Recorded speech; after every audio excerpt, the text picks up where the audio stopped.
Magandang hapon po. The joint public hearing of the Committees on Tourism and on Local Government is hereby called to order. Good afternoon and welcome to this joint public hearing. I would like to acknowledge the presence of Senator Antonio Trillanes. With his presence, including the chair, I hereby declare the presence of a quorum. At this point, I would like to call ComSec to recognize our guests for this afternoon.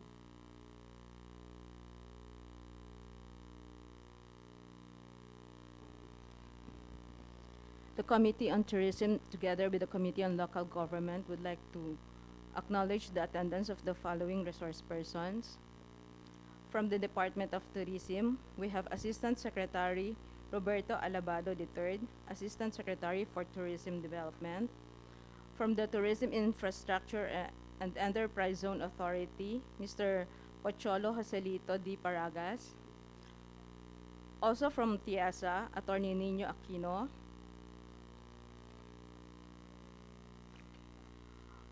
From the Department of Environment and Natural Resources, representing the National Mapping and Resource Information Authority, we have Ms. Beata Batadlan, Mr. Nicandro Paraino, Mr. Leo Grafil, and from the Department of the Interior and Local Government, we have Undersecretary Epimaco Vidensing. From the Department of Labor and Employment, we have Attorney Benjo Santos Benavides. From the Department of Social Welfare and Development, we have Director Rebecca Giamala and Ms. Belma Villaluna. From the Department of Trade and Industry, we have Undersecretary Zanaida Maglaya. Good afternoon. And from the Local Government Unit, we have Mayor Cesiron Kawaling from the Municipality of Malay, Province of Aklan, together with their Municipal Legal Officer, Attorney Melanio Prado Jr. From the Tourism Congress of the Philippines, we have Mr. Jose C. Clemente, and from the Boracay Foundation Incorporated, we have Mr. Peter Tai and Ms. Pia Miraflores.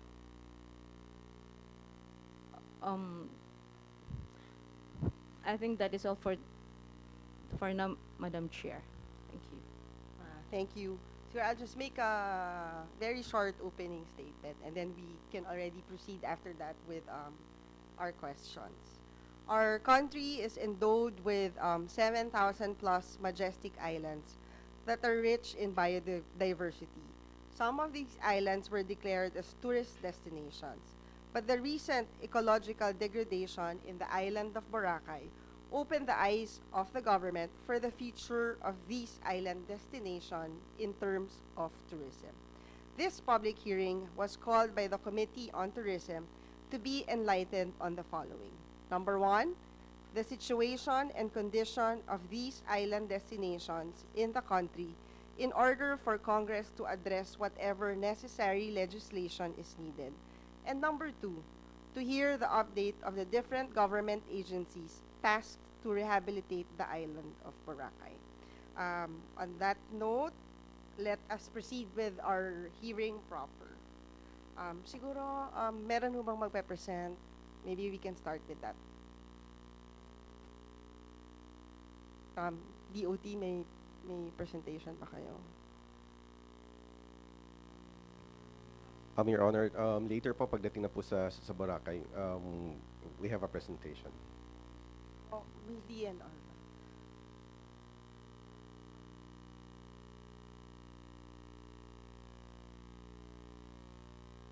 Okay. May presentation ho ba yung ERDB pagdating dun sa mga carrying capacities?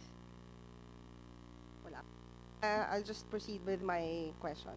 Siguro number one, is there a map for all the tourist destinations in the country? I don't know kung sinong agency yung in charge dito. Is it DOT? DOT. Yes, Your Honor. For the map, we have what we would call the island destinations that are being promoted right now by the Department of Tourism. So our regions have different island destinations that they are promoting, but primarily when we talk of island destinations, we would primarily be looking at in the Philippines, um, Palawan, which was recently again one of the best island destinations. Then we have the El Nido area. Of course, we have Boracay. Then Samal in Davao area, and we have the Siargao Islands. We have Bohol, and we have Camiguin. So these are just a few of the island destinations that we have been promoting. So as of today, ilang island destinations ba yung nasa database nyo as tourist destinations? We are still validating our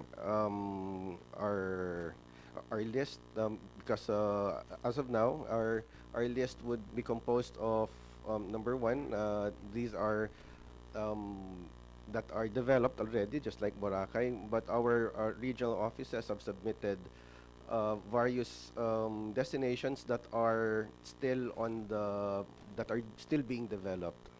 So we are still um, reviewing the lists so that we can provide your office with the status of each island destinations that are being promoted by the regions po. Okay. Can you just submit to the committee? Anyway, this is just the initial hearing. So, once all the data are collected, baka pwedeng pakibigay na lang sa committee. And then, kasi di ba you mentioned there's developed and being developed. Yung talagang potential, is it under you or sa NAMRIA ba yun? Tsaka siguro, ilang islands na ho ba talaga tayo ngayon? I can say in behalf of Namria, we have unofficially 7,641. Based on the current technology that we are using since 2013, which is the interferometric synthetic aperture radar data and very high resolution satellite image. Last year, we conducted an inventory for the whole coastal province of Palawan. These not only include the island destination, but also other uninhabited islands. And the total number of islands in Palawan is 1,659. Palawan pa lang ho yung 1,000. Palawan pa lang. And 1,659. 59, yes. And then dun ho sa 7,641, kasama na ho yung mga contentious islands. Yes, kasama na po.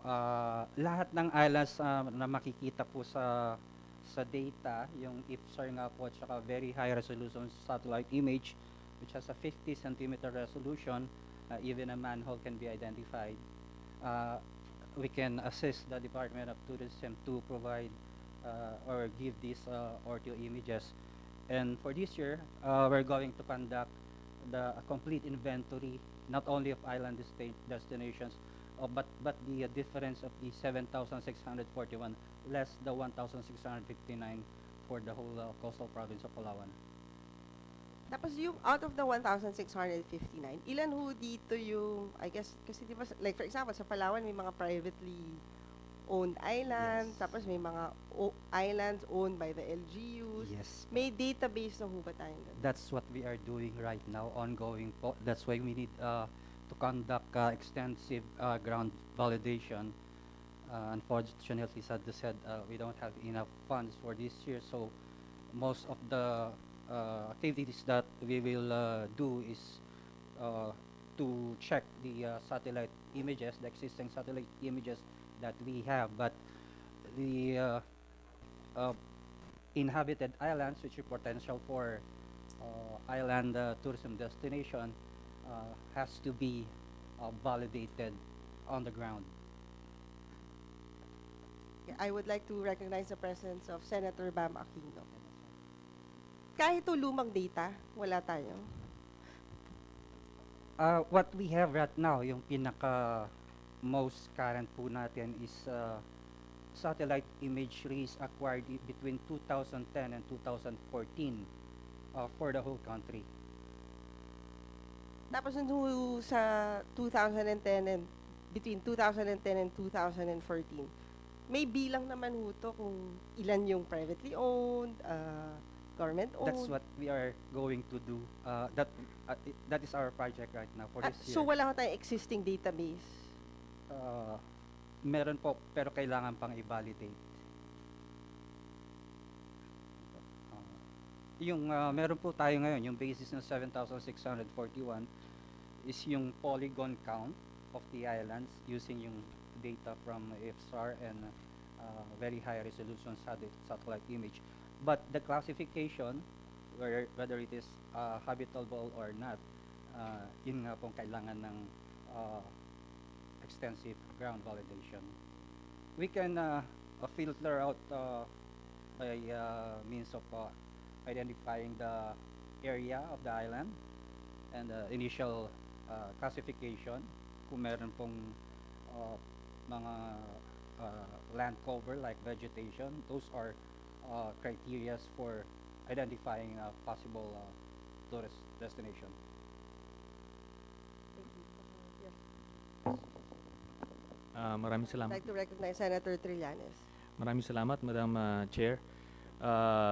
Gusto ko lang balikan itong Department of Tourism, ASEC Alabado. Alam mo ba yung agenda for this committee's hearing, this afternoon?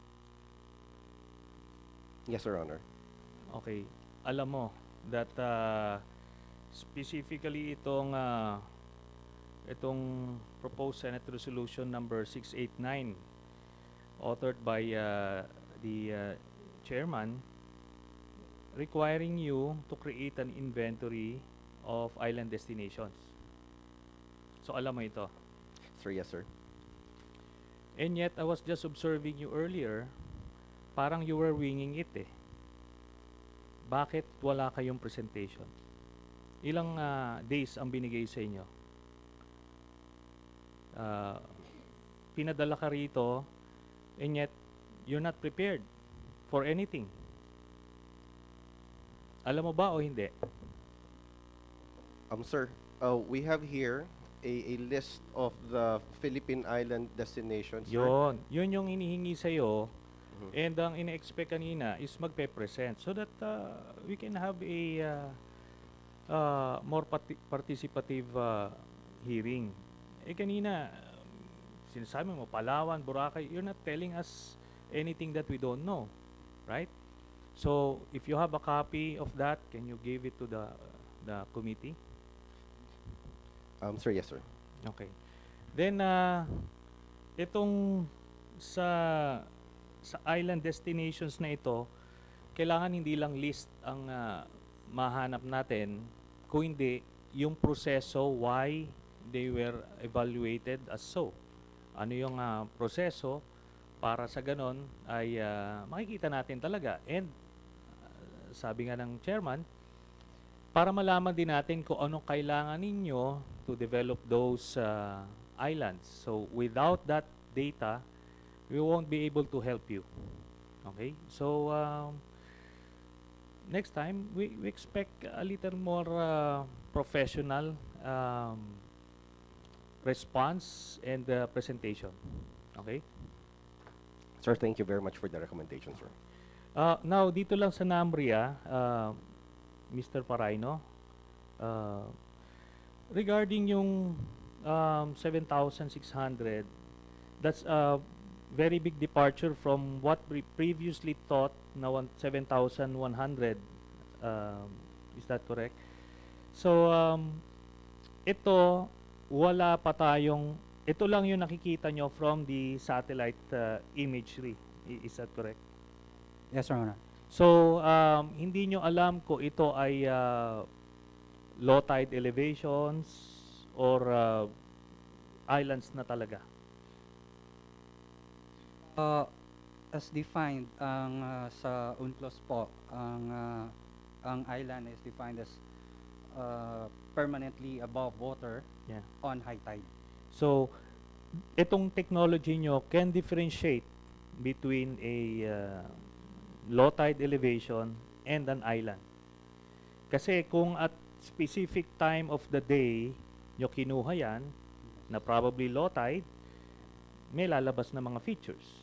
So, were you able to validate that by checking this imagery at different times of the day? We're just basing on the acquired IFSAR data, the zero elevation of the polygon overlaid on the satellite imageries. Yung na-create po niyang polygon na yun ho yung naging basis nung count nung 7,641.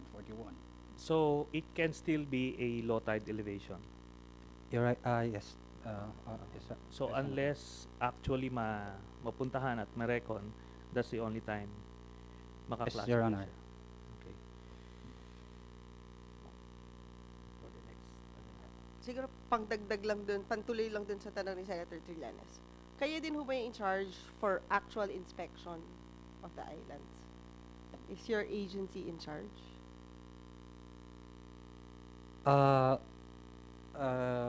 We provide technical assistance, but we're not in charge of the mapping the islands is our mandate.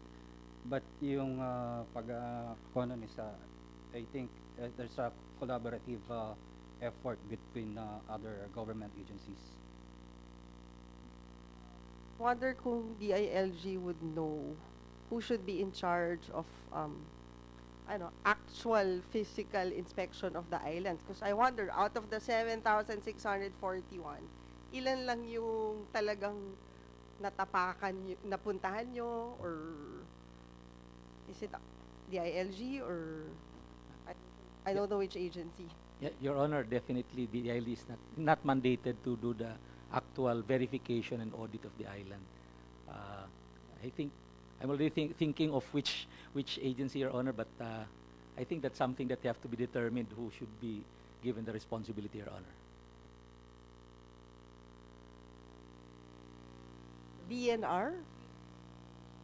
Pero kasi, but technically may security issue yun, di ba? How would we patrol our country if we don't even know at actually napuntahan na itong 7,641 island? Well, I agree, Madam Chairman, but I think NAMRIA, being the primary agency that discovered those islands, then they should spearhead such inspection, probably in collaboration with the other agencies like the AFP and the DILG later on, because they will form part of the territories of. Will you propose a project of such a magnitude, regardless of the cost? Yeah, actually, Honorable Senator, our mapping and geodesy branch of the NAMRIA proposed for next year the expansion of the Philippine Island Inventory Project, which includes the extensive ground validation in collaboration with other concerned national and local government agencies. But unfortunately, the proposed budget was not included in the NEP. So how much was that proposal? More or less around 80 million. 80 For- million only for the whole inspection of those islands? Kasi sir, yung makakuha namin ngayon, yung i-inventory namin ngayon, we will filter those that are not habitable. But physically, you need a research vessel to go into those areas, and I can imagine the logistical costs of such an endeavor. Yes, Senator. The NAMRI has 2 hydrographic vessels Yeah. and 2 catamaran, which we can also use for the activity. And some of the activities can be outsourced to a possible uh, reliable Okay, but service provider.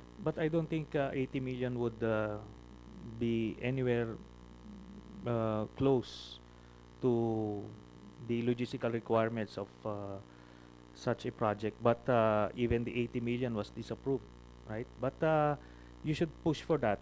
I believe it has a lot of potential in terms of just cost benefit analysis here. We stand to gain billions once developed later on, but we can't develop something that we don't even know uh, is uh, habitable or at least has a potential for tourism. So push for that. You can sell that. I believe the DOT can also push for that in their cabinet meetings. Thank you very much for the suggestion, Mr. Senator. Sige po. Since this is just an initial hearing for dun sa Senate Resolution number 689, maybe we can move already and discuss Senate Resolution number 705. Siguro, can we get an update lang when it comes dun sa Boracay rehabilitation plan? Maybe, sino bang lead agency dun sa interagency?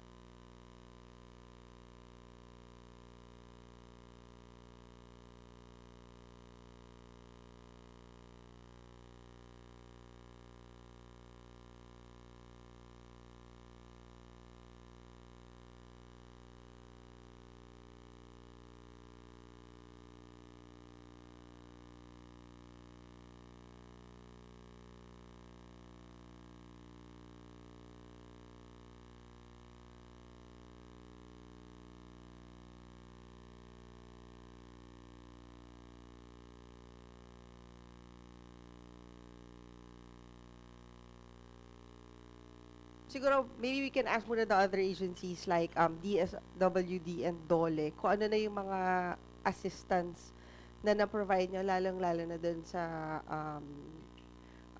involved dun sa tourism sector of Boracay Island.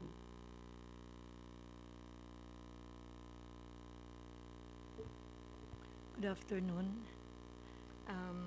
Well, we are pleased to report to this honorable body the accomplishments of DSWD. I have shared with you a copy of the report that we have. And even before the start of the closure was declared April 26. But DSWD has been so far in that island to ensure that people will be assessed. And from the time it was declared closed, we already have given more than three interventions. As in the case of those who really need the support of DSWD because of the closure, these affected families were given assistance to individuals in crisis situation.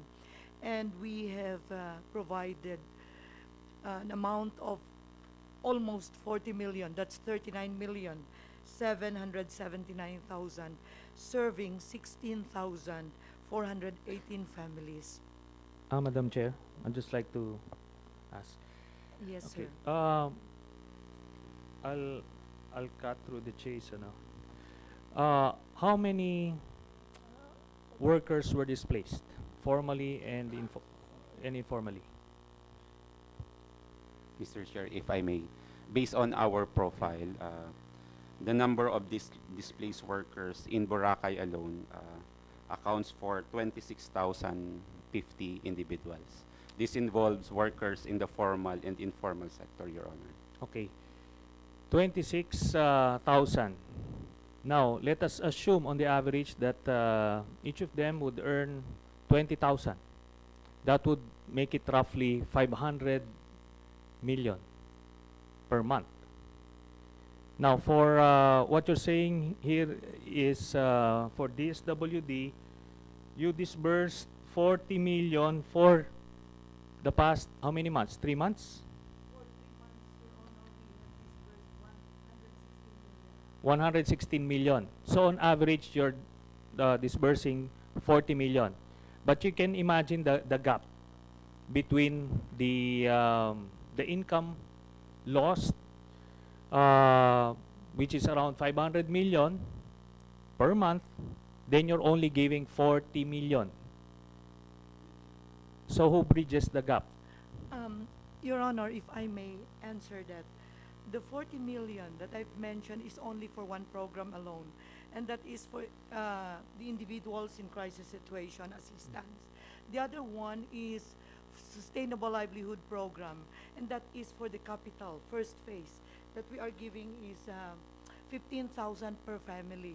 So we've served we've given 66 million, and this week we are to give almost 80 million for them.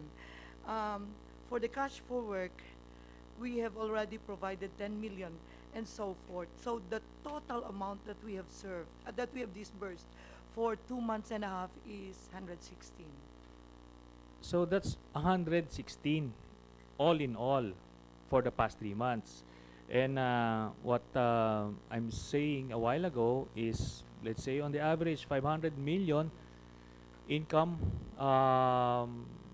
from the workers was lost, so that's 1.5 billion.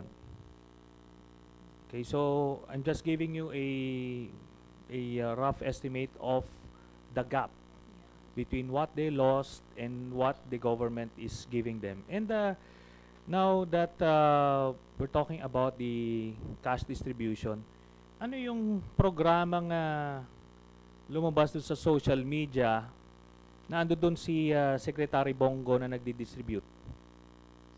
Anong programa yon? Your Honor, last July 8, the Department of Labor and Employment, together with the lead agency, the DENR, conducted the payout for the beneficiaries of our 2 programs.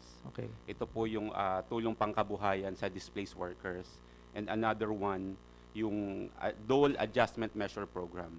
We invited to that activity the President because we will be paying the beneficiary of the program amounting to, for each beneficiary, they are entitled to 9,500. That is for the tupad. Okay. And for ito lang ang tanong ko, simple lang eh. Di ba, ito ngang sila Secretary Bongo, ito sila Duterte, may kagagawan nung kumbat nawalan sila ng trabaho. Tapos pipicture pa sila dun sa abutan para may utang na loob pa yung mga recipients nun. Hindi ba kahiyaan na lang yun? Dapat kayo na lang yun eh. Kasi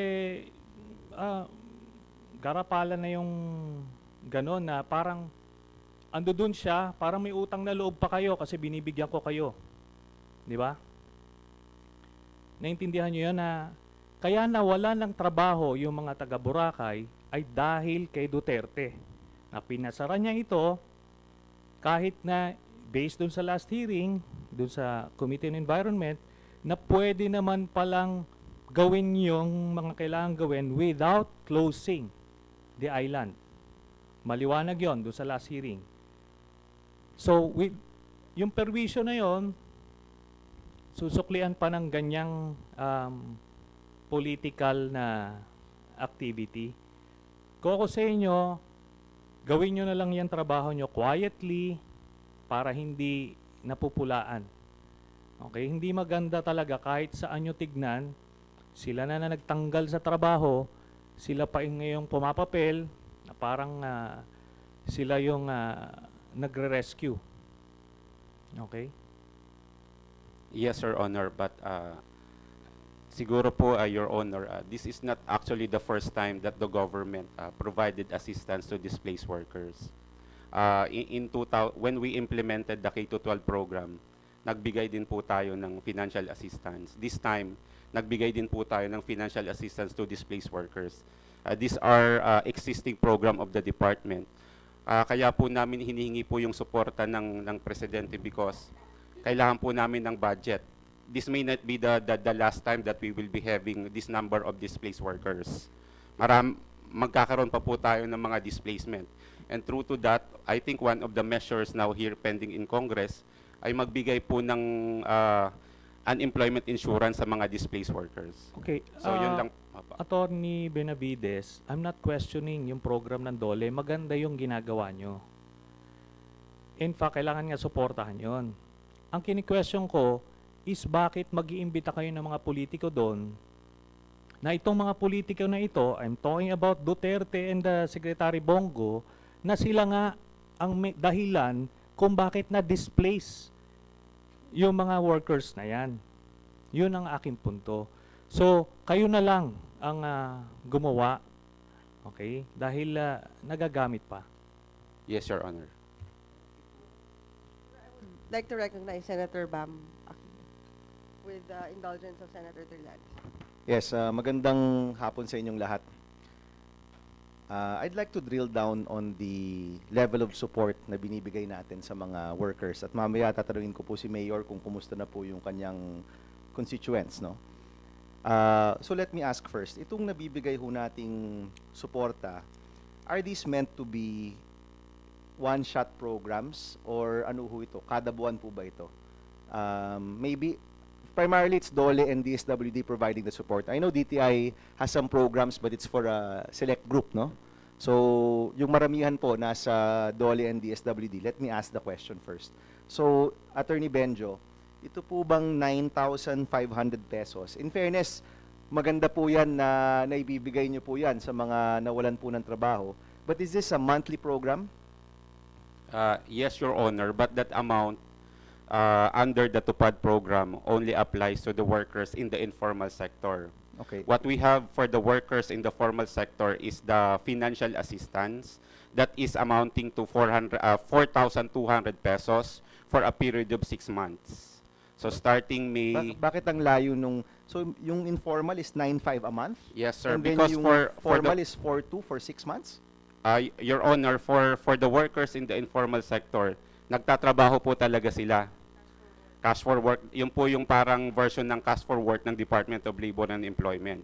But to the workers in the formal sector, this is in the form of financial assistance. But while we provide them a financial assistance, we require them to attend to training because this may be the good opportunity for the workers to be trained while we are waiting for the reopening of Boracay. Okay, let me ask, Attorney, si 26,000, ano po yung hatian niyan ng formal tsaka informal?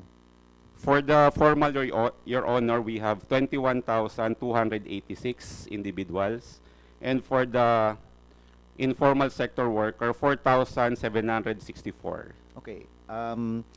Firstly, itong 4,764 sa informal, this seems small because some reports have this at over 15,000, no?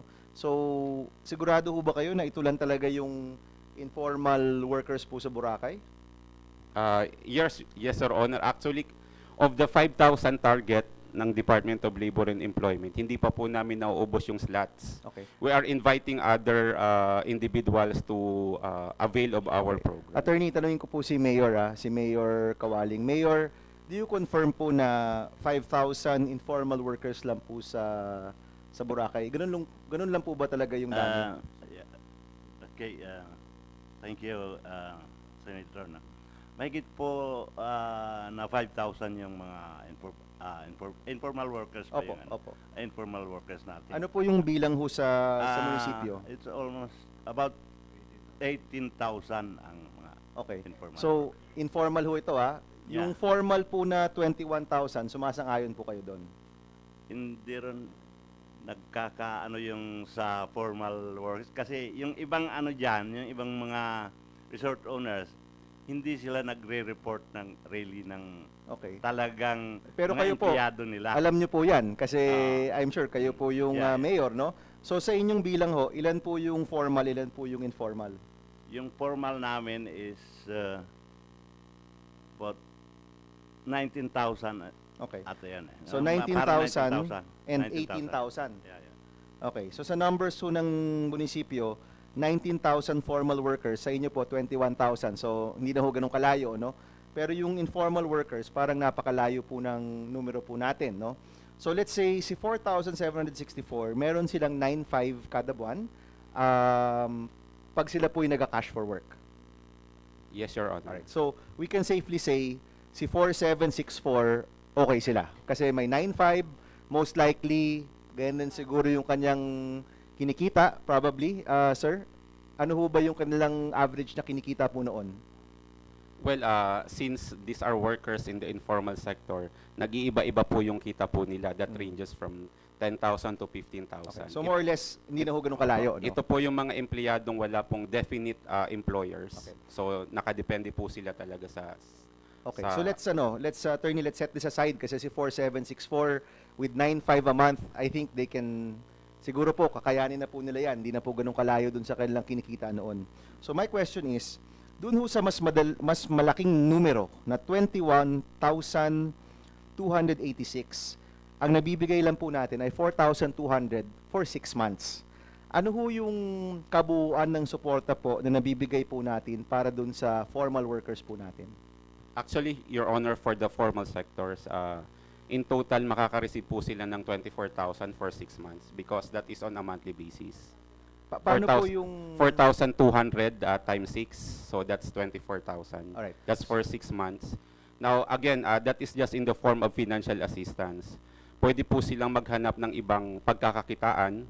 Yung iba po sa kanila ay bumalik na dun sa mga probinsya po nila para maghanap ng iba pong trabaho. Okay. But Sige, go ahead. But we assured them by issuing an advisory that while it is true na bumalik po sila sa mga probinsya po nila, it doesn't mean na mawawalan po sila ng trabaho the moment mag-resume po ng operation yung Boracay. Alright. So for the 21,000 formal workers, meron pong 4,200 per month. Paano po nila nakukuha ito? Dalawa pong mode ang ginawa na po namin ngayon because recently we relaxed the requirement. Previously, we required them to open a land bank account. Pero nagkaroon po kami ng isa sa ang challenges in opening the land bank account. With the number of formal sector workers, the land bank cannot accommodate opening of accounts of that number. So what we did is, isa pong a mode ng payment is through remittance center. Okay. Why can't we, si 9,000, magkano minimum wage po sa Boracay, yung kada buwan po? 323 po, Your Honor. So times 24, tama ba? Times 20, times 30. So 323 times 30 is about 1,000, Your Honor. Okay. So bakit di natin kaya ba natin, let me rephrase the question, kaya ba natin na ma-increase itong tulong sa ating formal workers to at least match the minimum wage? Your Honor, if budget is available, pwede po yun. Well, is budget available? Our budget for this program is only amounting to 448 million. Kinuha po namin yun sa Presidential Contingency Fund. Oh, meron pa naman pera sa Presidential Contingency Fund, di ba? Yes, Your Honor, because last year we did not anticipate na magkakaroon po ng ganitong scenario. Okay, which leads me to my point, no? With Bago, the sorry, permission of- if I may just make this One point. minute lang. Hindi, yung 448 million, total budget niya yan for Tupad, di ba? This is not just for Boracay. No, only for the financial assistance. For Boracay. We have separate budget for the Tupad. Tapos ilan na yung natitira? Ilan na lang natitira sa 448? Malaki pa po, Your Honor, for the 448. I think ang natitira pa po dyan 400 plus million. Oh, because may apat na buwan pa kayong disbursal, eh, di ba? Tama, may 4 na buwan pa kayong disbursement, no? Yes, Your Honor. And for those who failed to claim the May and the June, may utang po kami sa kanila. Kasama po yun sa ibabayad po So, namin. actually, attorney, ito yung concern ko kasi. This, para sa akin at para sa ibang mga senador at para rin sa business sector, this move was really rushed. Medyo na madali talaga siya. Nabigla, pati po yung workers sa Boracay, nabigla po sila. To the point na hindi nga kayo nagkakasundo ni Mayor dun sa dami ng workers, no? May balanse kang 13,000 workers na magkaiba ho yung numero ninyo, no? Number 2, nung sinara po yung Boracay, at this was a decision by the government, this was a decision by the President, I think we owe it to the people na at least yung kanilang pangailangan, ma-match naman natin. Kasi what you could have done was prepare all the budgetary requirements, make sure na yung bawat worker dyan may makukuha kada buwan na sapat sa kanyang pamilya. And kapag ready na, dun nyo dapat siguro ginawa yung desisyon na i-close, no? Ang hinahanap po natin dito is naging tapat ba tayo? Were we fair dun sa mga workers nung sinara po yung Boracay? This is already a decision made. At this point, 2 months later, 2.5 months later, hinahabol na lang natin na sigurado na yung mga workers po doon, kung may tulong man silang nakukuha, dapat, at kahit pa paano, tapat naman ho yun o sapat para sa kanilang pangailangan. So, first suggestion ko po sa inyo, i-match ho natin at the minimum itong 9,000 to 10,000 pesos for the formal workers. Now, kung yan po ay Presidential Contingency Fund, ibig sabihin, hindi nyo kailangan hintayin ang, am I correct, Madam Chairperson? You don't need to wait for the budget process to increase that. Habulin ho natin yan. Para naman po fair sa mga constituents po ng Boracay Island. No? Pangalawa, yung paninigurado po na yung 13,000 na wala ho sa numero ninyo pero nasa numero po ng munisipyo, kailangan ho nating mahanap yan. Yung concern ho ng mga tao po doon, no, may mga taga-Antique po kaming nakausap, yung concern ho nila, Senator, babalik po sila dito na unemployed na po sila. No? And I think that's the same for Iloilo, Antique, Aklan, and neighboring provinces. So kailangan mahabol rin ho natin sila, ma-identify, at mabigyan ng sapat na tulong. Now, kayo naman, disbursement lang naman kayo, di ba? So kung ano man yung desisyon, you will happily disburse, no? Correct, Attorney? Yes, Your Honor. Alright. So And- is there anything stopping us from increasing? Taasan natin yung tulong na may bibigay dun sa mga workers natin. Meron bang naghihinto sa atin dyan? O pwede naman natin gawin yan? Your Honor, we will seriously discuss this with the principal because this requires another request. Sino ho bang principal ninyo? Si Secretary Bello, Your Honor. Okay, so is this Secretary Bello's decision or is this the decision of the task force? Actually, that's the decision of the Department of Labor and Employment, Okay. Your Honor. Para lang ho sigurado, Director Gamala, yung tulong ho ng DSWD, ano ho ba? Does it top up the support of DOLE? Iba ho yan, di ba? It's an augmentation. Actually, Your Honor, after they will be able to give 1 month of the cash for work, pwede yon yung mga kliyente nila, minamatch yan sa record ng DSWD, and we at the same time give another 1 month of cash for work with the same amount, the 9,705 per month. And that is- Anong pinagkaiba ng cash for work disbursed by DOLE at yung cash for work It's- disbursed by DSWD? It's basically the same. The Okay. people who actually, because the purpose is continuities, dapat may salary sila. May pagkuhaan sila for the rest of 6 months. Correct.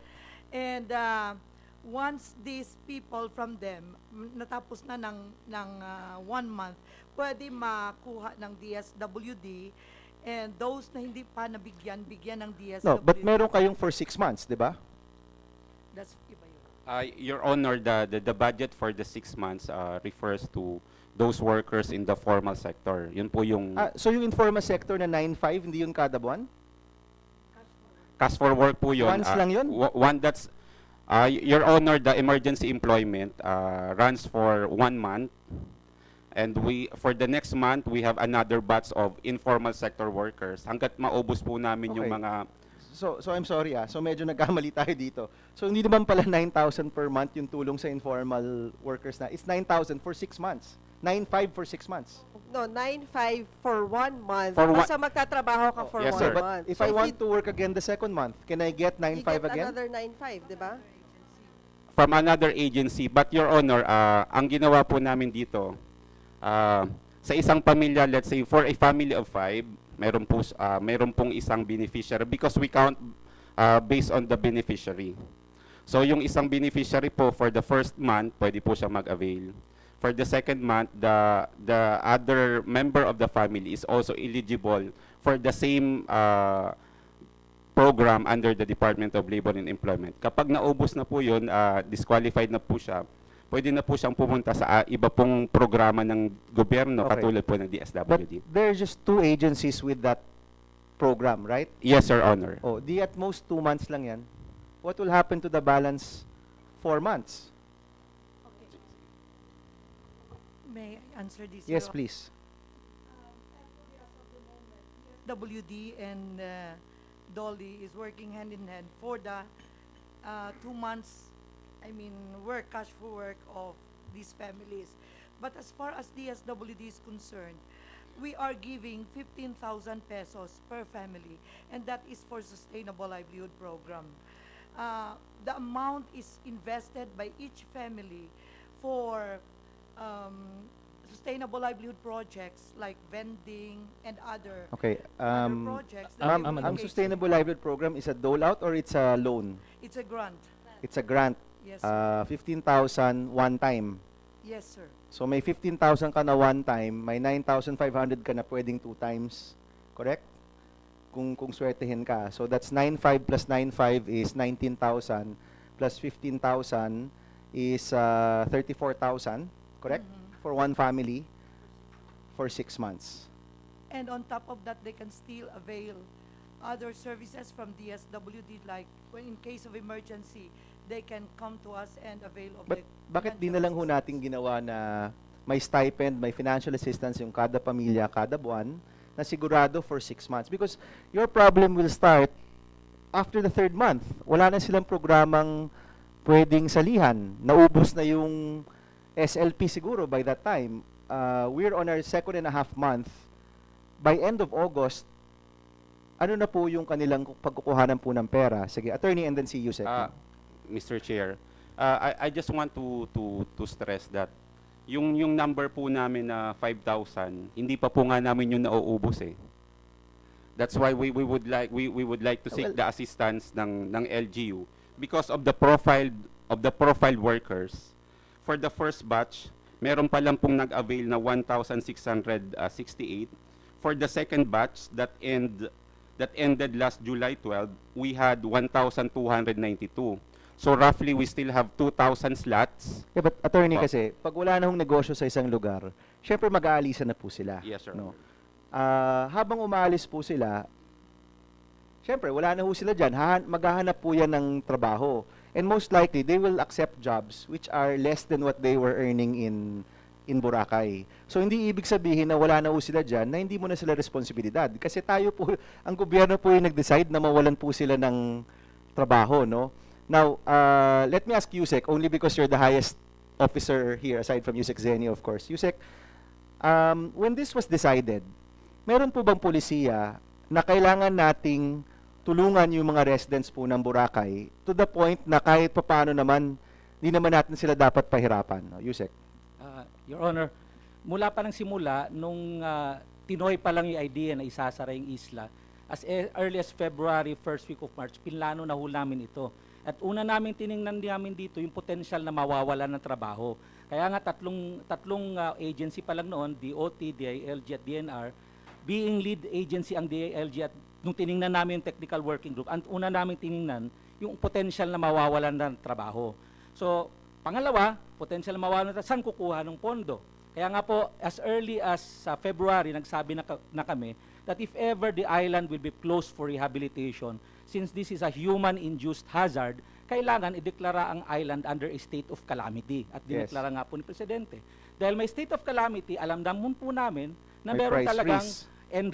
NRIMC fund. Ito po yung calamity fund, which is I think 19 billion ang budget for this year. So nakita na namin doon, sabi namin, dahil under a state of calamity yung isla, pwedeng itap ang NRIMC fund. Until now, hindi pa ho natatap. Bakit? Kinompute po namin yan. 20,000 ang aming nakita kasi ang isla, 32,500 ang population. Sa 20,000 na mawawala ng trabaho, bibigyan sila ng 9,000 a month, which is 323.50 per day, no? 9,000 times 20,000 times 6,000, that's 1.08 billion only. The President mentioned specifically in one of his speeches that he would like to tap the NRIMC fund to fund everybody na mawawala ng So, trabaho. Yusek, So, what you're saying is, correct sila na hanggang 2 buwan lang yan, but by the 3rd month, ang NRIMC fund dapat po should- gamitin na. dapat gamitin na. Opo. Okay. So, who will be disbursing the NRIMC fund? Kasi ito, si Dolly nagdi-disburse ng 1 buwan, si DSWD nagdi-disburse ng 1 buwan, sino ho yung magdi-disburse ng NRIMC? Doon po papasok yan sa mga programa nila, sa Emergency Employment Program at saka sa Livelihood So, Program. as of po ng today, are you DSWD. assuring Dole and DSWD that there is a 600 million balance that will be downloaded to them para mabigyan po ng tulong yung ating mga workers? Ang gagawin ko po, Mr. Senator, is in the next Boracay Task Force meeting, which is the interagency created under Executive Order number 53, we will put that in the agenda because napansin ko nga ho, napag-usapan yan prior to the closure, prior to Executive Order number 53, pero mukhang hindi pa nagagamit yung NDRIMC fund, which is the original source of fund to fund all. But can you assure us right now, kasi ang concern ho natin yung workers, no? From my understanding from DSW and Dole, please correct me if I'm wrong, good tayo for 2.5 months, more or less, for both for your informal workers. Iba pa yung allocation for your formal workers na medyo kulang-kulang tayo ng konti at yung 3rd, 4th, 5th, and 6th month, no? Roughly, kung 448 million na yung inyong budget at sabi ni Yusek 1 point something billion yung kailangan, meron kang 600 to 700 million na kailangang itap pa na ibang source. So can you assure us that the NDRIMC fund will be used to make sure na yung workers ho natin hindi naman ho mapeperwisyo? I cannot assure Your Honor, but I will definitely mention that because nung sinimula namin yung pagpaplano, ang una namin tiningnan yung kapakanan ng tao. Who gives the go signal to release an NDRIMC fund? Sir, yung NDRIMC mismo. That's the president, right? NDRIMC mismo. Or the Merong DND? council po. That's Opo. the DND? Opo. Okay. So we need to make sure that they do release the fund, no? At may pera. So pagdating ho ng next month, dapat hindi ho namin marinig na wala nang naibibigay sa mga tao doon. Dapat meron pa rin, no? And sa totoo lang ho kasi, hindi naman ho nila, they don't really mind kung galing Dole, DSW, DND, yung mahalaga, meron sila nakukuha. So this is, I think, something that we can be an output of this hearing today, no? I agree, Your Yusek? Honor. Madam Chair. Senator Bob, technically may pera pa kayo, di ba? Because you Yes, just mentioned na walang takers dun sa informal ba? Yes, Your Honor. We still have a fund for that. May 2,000 pa kayong allocation na hindi nyo pa nagagalaw. Yes, Your Honor. That is for the workers in the... Wala pong pumupunta po sa amin to avail na magtrabaho po for the Cash for Work. But that is for the workers in the informal sector. Pero yung workers po sa formal sector, as mentioned by the good Senator, ang amount po namin binibigay na financial assistance ay 4,200. And there is a proposal na taasan po yun near or at least equivalent to the minimum wage. Madam Chair, magpa-follow through lang ako. Ito lang specifics kasi yung sinasabi nyo mga program at maganda sa tenga eh. Ito plano, I'll get to your plan later on, ano. Yung sinasabi nyo ganon. Pero in actual implementation, ilan na ang recipients nyo? Honor, for the TUPAD, that is for the emergency employment, yung kanina, for the first batch, 1,668. 1,600. Yun po nagsimula nung April hanggang June. Out of the 18,000 na sinasabi na informal, ha? Yes, Your Honor, Okay, but based on our profile, these are warm bodies na pumunta po for the profiling na close to 5,000. The second batch is 1,292. Ito po nag-end po yung trabaho po nila noong July 12. Okay. Sige. That is for workers for the formal sectors. But for the workers in the formal sector, ang nag-apply na po sa amin, out of the 21,000, 10,058 ang nag-file po sa amin. So, ang pinoproseso po nito yung financial assistance to be credited dun po sa account nila. So, ilan na? Ilan na yung naka-receive? Ang naka-receive pa lang po dito, Your Honor, based on our data, 20% of or 1,963. Oh, kita. Sinasabi mo yung plano, maganda pakinggan. Pero sa implementation nyo, only 10% ang nakaka-receive, right? And and kailan nyo first na-release yan? Yung first time na naka-receive yan sila, kailan? Last month was June. Last month, Yes, June. Your Honor. Kailan sinara yung Boracay? April, Your Honor. April. Okay. Ngayon pupunta ako dun sa sinasabi kasi na planadong-planado ito eh. Kung planadong-planado yan, nung pagkasaran nyo, nung unang kinsenas, meron na kagad yung Dole. Yun yung efficiency. Kaso nga, ang problema rito, padalos-dalos, pasara-sara, hanggang ngayon, di ba, USEC Densing, ready na ba kayo ng overall rehabilitation plan? nung last hearing, sinabi nyo, wala pa. Ay, Your Honor, last meeting sinabi namin may plano. Sinabi rin namin at pinatunayan po namin both in the House of Representatives hearing and here in the Senate that there was really a need to close the island. Hindi, In fact, asan yung plan, yung justification to close the island na debunk na yon. Lumabas doon na yung mga issue nyo about yung sewage line. Sinabi nung mga companies doon na pwedeng gawin yon even if the Boracay remained open. ay, hindi po. Yun pong sinabi ng kumpanya. Pero nakita po namin, hindi ho namin makikita yung mga 43 illegal pipes sa harap ng island kung continuous na nag-ooperate yung mga kumpanya. Pangalawa po, kung hindi sinara yung island, hindi ho babagsak yung fecal coliform ng tubig sa Bulabog Beach. Right when we started, the month after we started, per DNR report, umabot ho ng 214,000 MPN for 100 Hindi. ml. Kaya nga, When the standard is only walang tao 400. nga eh. Ang sinasabi nga Opo. ni Senator Villar dati, kaya bumababa lahat, walang basura, kasi walang tao. Tama po. Yun na nga. Ngayon, yung sinasabi doon, yung mga water lines, you could have simply asked all the resorts and the residents there to show kung saan, kung nakatap sila doon sa main sewage line. Your Honor, At mahirap pagka po. hindi, anong mahirap? Sir, mahirap po Mas mahirap yung drainage ginawa audit nyo. kung meron hong taong nag-ooperate po. Hindi, ganito yan. Papaproduce nyo sila. You dig it up, you show na nakatap kayo. Otherwise, kayo isasara. Kung ginawa nyo yan na binigyan nyo sila ng, let's say, 30 days, 60 days notice, at their expense, they would have done it right away. Kaso, kaya nga itong kini-question ko yung true agenda, but I'll get to that later, ano. Pero itong sinasabi nyo kasing plano meron, pinapaproduce namin. Hanggang ngayon wala kayong pinoproduce. Yung livelihood plan, rehabilitation plan, the master plan itself, meron na ba? Yung Densing? master plan, Asa na? Where is it? Padadala po na DNR po ang merong hawak po ng master plan. So, nung last hearing, sinabi ng DNR, 1 month pa matatapos yung master plan. So, imagine mo yan, 3 months into the closure, wala pang plano. Tapos itong mga workers, ang sinasabi ko rito, yung seamless, kung talagang pulido yung pagkaplano nyo rito, pag sara ng Boracay, yung immediately yung kinsenas na yon, meron kayong mga programa to alleviate yung kanilang magiging hardship. Kaso walang nangyari yun. March sinara, June naka-receive. Right?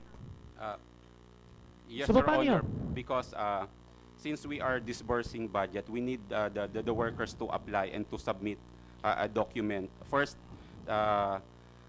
gusto po naming makita na sila po ay mga workers ng Boracay at within the Boracay area. Because meron pong mga workers who already went their respective provinces. Okay. Gusto rin po namin pag nag-file po sila that they submit these requirements. We cannot disperse or we cannot disburse the amount unless sila po ay mag-file po sa amin ng application. Yes. Ang sinasabi ko rito, bago sinara, pwede nyong ginawa na yan in anticipation of the closure. Ang simple dito have you coordinated with the resort owners na sila mismo ang nagbigay ng mga listahan ng kanilang mga workers and the necessary proof, then pwede silang naging distribution option nyo Para ngayon, baka hindi umalis sila kung meron silang ganong option. Siguro, moving forward, since sasara na nga, maybe we could hear first dun sa private sector na talaga naapektuhan ng pagsara sa Boracay. Mr. Peter Tay Right. of Boracay Foundation. Good afternoon, everyone. I'm the board of directors for Boracay Foundation. Actually, I'm a Singaporean, but I've been living in the Philippines for the last 17 years, so I'm actually promoting the Philippines, not Singapore. Anyway, to the honorable members of the Senate, department secretaries, and everyone present today, on behalf of the board of directors of the Boracay Foundation Incorporated, it is truly a privilege to be with you today. We greatly appreciate your continued effort to include the stakeholders of Boracay Island in these proceedings. Thank you very much. As the largest and leading group of stakeholders on the island, we believe at this point there is no reason anymore to argue on whether the island needed to be closed or not. We have for decades pleaded for the support of government for the island. Yet we are where we are. We do reiterate, however, as we have from the very beginning, that the closure could be done in phases. We continue to echo our strong support of rehabilitation efforts on the islands, one of the country's national treasures. In support of all the efforts during the rehabilitation period, we have established the Boracay Rehabilitation Monitoring Operation, or what we call BRMO, to proactively gather data from the agency in charge, reporting on the process of rehabilitation and disseminating the updates to the community. The BRMO also takes the lead in educating everyone on topics such as solid waste management, coastal resource management, and tourism statistics. Through information, education, communication, or IEC campaigns, going from schools to school, different barangays, and engaging frontliners, we hope to be able to inculcate a mindset of conservation for future generation of Boracaynos. Our continuous efforts, such as coral transplantation, underwater and beach cleanup, and mangrove seeding planting, are also strong declaration of our undying concerns for the island. We are also actively taking part in the recently formed Boracay Core Group for Stakeholders, initiated by the DOT, where our Board of Directors, Mr. Wilby Calito, was elected as chairman. With the announcement of esteemed DENR Secretary Simato of a definite reopening on October 26, 2018, almost 3 months into the closure, we cannot help but feel relief that there is a foreseeable end to this crisis. However, the stakeholders remain concerned that varying pronouncements have been reported with no tangible documentation provided as reference, causing a crowd of uncertainties among us, leaving us quite confused. Consider this to illustrate our current state of affairs. In an effort to fast-track some of the compliance issues in the communities, we have repeatedly requested the DILG for the list of non-compliance establishments, with the goal of focusing our energies to ensuring that this issue be resolved in a timely manner. However, we were told that each establishment need to check with DILG on their own, and then there is a separate compliance list for environmental concerns. Currently, there are still establishments who are hesitant to repair demolished area because no one is checking if compliance criteria has been met, believing that it would be foolish and a waste of resources to preemptively start repairs, only to be told later that more needs to be done. With no concrete guidance, it would be more prudent to just wait, contributing to further delays.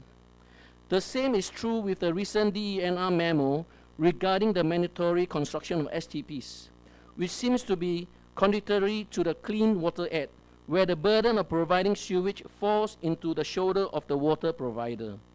Constructing these own STPs for beachfront establishment pose an additional burdens to stakeholders and compliance requirements that will again delay the process of rehabilitation in an already beloved communities. While we are all keen to prepare for the reopening and want to police our ranks and improve compliance, we are at a loss with whom to speak with as the final arbiters of compliance. We all want to comply, but we are just being passed on from one agency to another.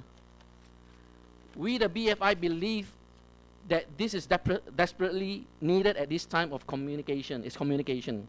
We reiterate our call for the agency involved to please collaborate and improve the communication process, maybe through the establishment of a one-stop center where all the agencies are represented and readily available to answer queries or assist in processing documents related to compliance, where a structured feedback mechanism is also in place.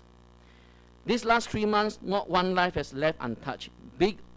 Both big and small, everyone has been affected.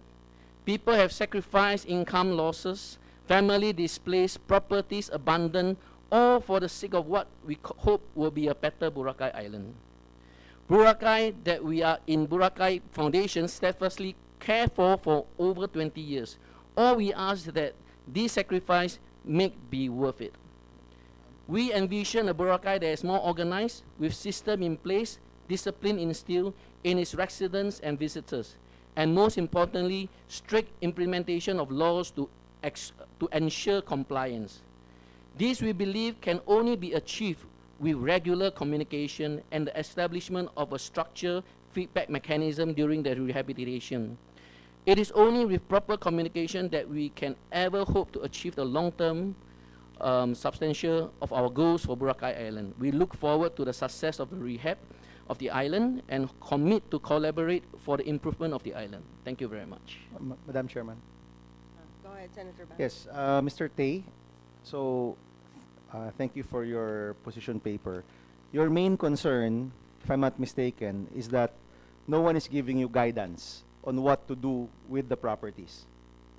Proper communication, sir. Yes, sir. Yeah, so far, no one has communicated with you. In fact, for example, like, sir, we do have a regular meeting with the Boracay Foundation.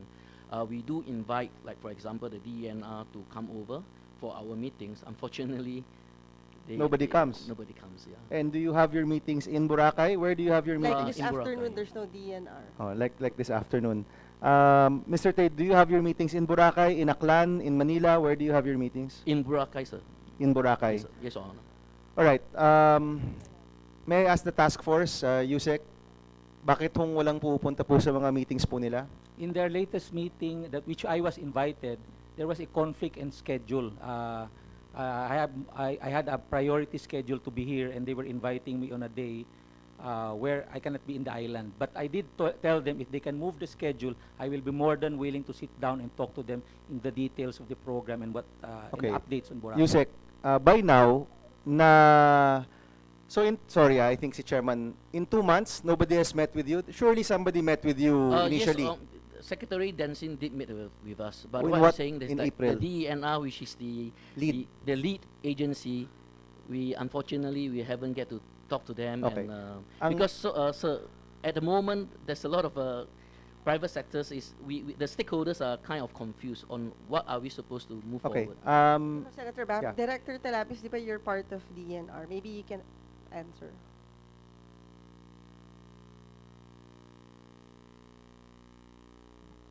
Good afternoon, Madam Chair and the members of the participants to this hearing. Actually, many of us from the NR are here, Your Honor, from NAMRIA, ERDB, and I'm from the Land Management Bureau. Also, we have from the Biodiversity Management Bureau. Unfortunately, our higher officials could not attend. But in answer to the BFI's allegation that there are no DNR representatives who attend the meetings, we will validate that, sir. But for us, we are also talking with each other, not necessarily during the meetings where you invite DNR. Marami naman pong avenues, katulad po nito, where we air our grievances. Director, And, may I ask a sir. simple question? Yung concern ho nila na compliance guidelines for every resort in Boracay, mabibigay na ho ba yun ng DENR 2.5 months into this program? Meron na po bang compliance requirements for every resort on Boracay Island? Sir, we will validate with our bureau because ibang bureau po kasi ang nag-handle ng Sino po yung nag-handle po ng sa compliance? EMB po. EMB. Yes, sir. And wala hong membro ng EMB ngayon nandito? Wala ho. Wala. Yusek, would you be able to answer that question? Yeah, If each of the resorts ask, what is the compliance plan for each of our resorts, would they get an answer already? Yes, sir. Yes, Your Honor. In fact, for 90 days, we made a Boracay Inspection Committee composed of members of the DILG, PNP, Bureau of Fire Protection, representatives from the DNR, EMB, and the local officials, primarily to do a door-to-door inspection of all resorts. and So, meron na ho kayo establishments. niyan? Opo. Pwede ho bang we don't adjourn until maibigay niyo po sa Boracay Foundation ng papeles na yan?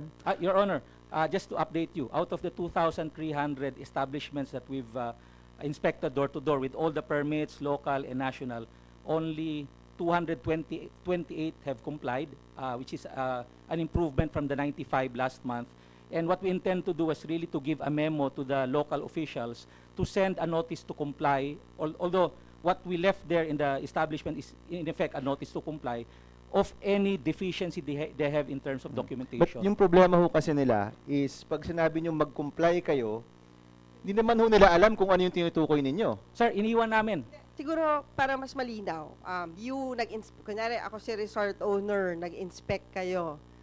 Nag-iwan lang kayo ng papel. Iniwan po namin yung kanilang deficiency. Yun nga. So may papel, Opo. nakasulat doon, kunyari, non-compliance with the 25 plus 5 easement. Ang ginawa po namin, it's more on permits, licenses, and national government clearances. But Yun ang yung ganong klaseng deficiency. So Sa hindi structural Yung na structural building po nyo. sa DNR po. I think yun kasi yung kailangan Pero ho nila eh. Kasi yung compliance po ng papeles, kaya naman ho nilang ilakad yan, no? Pero yung sa DNR will require construction or tearing down structures, no? So may I ask, tapos na po ba yun, ma'am? Director Talabis? Yes, Your Honor.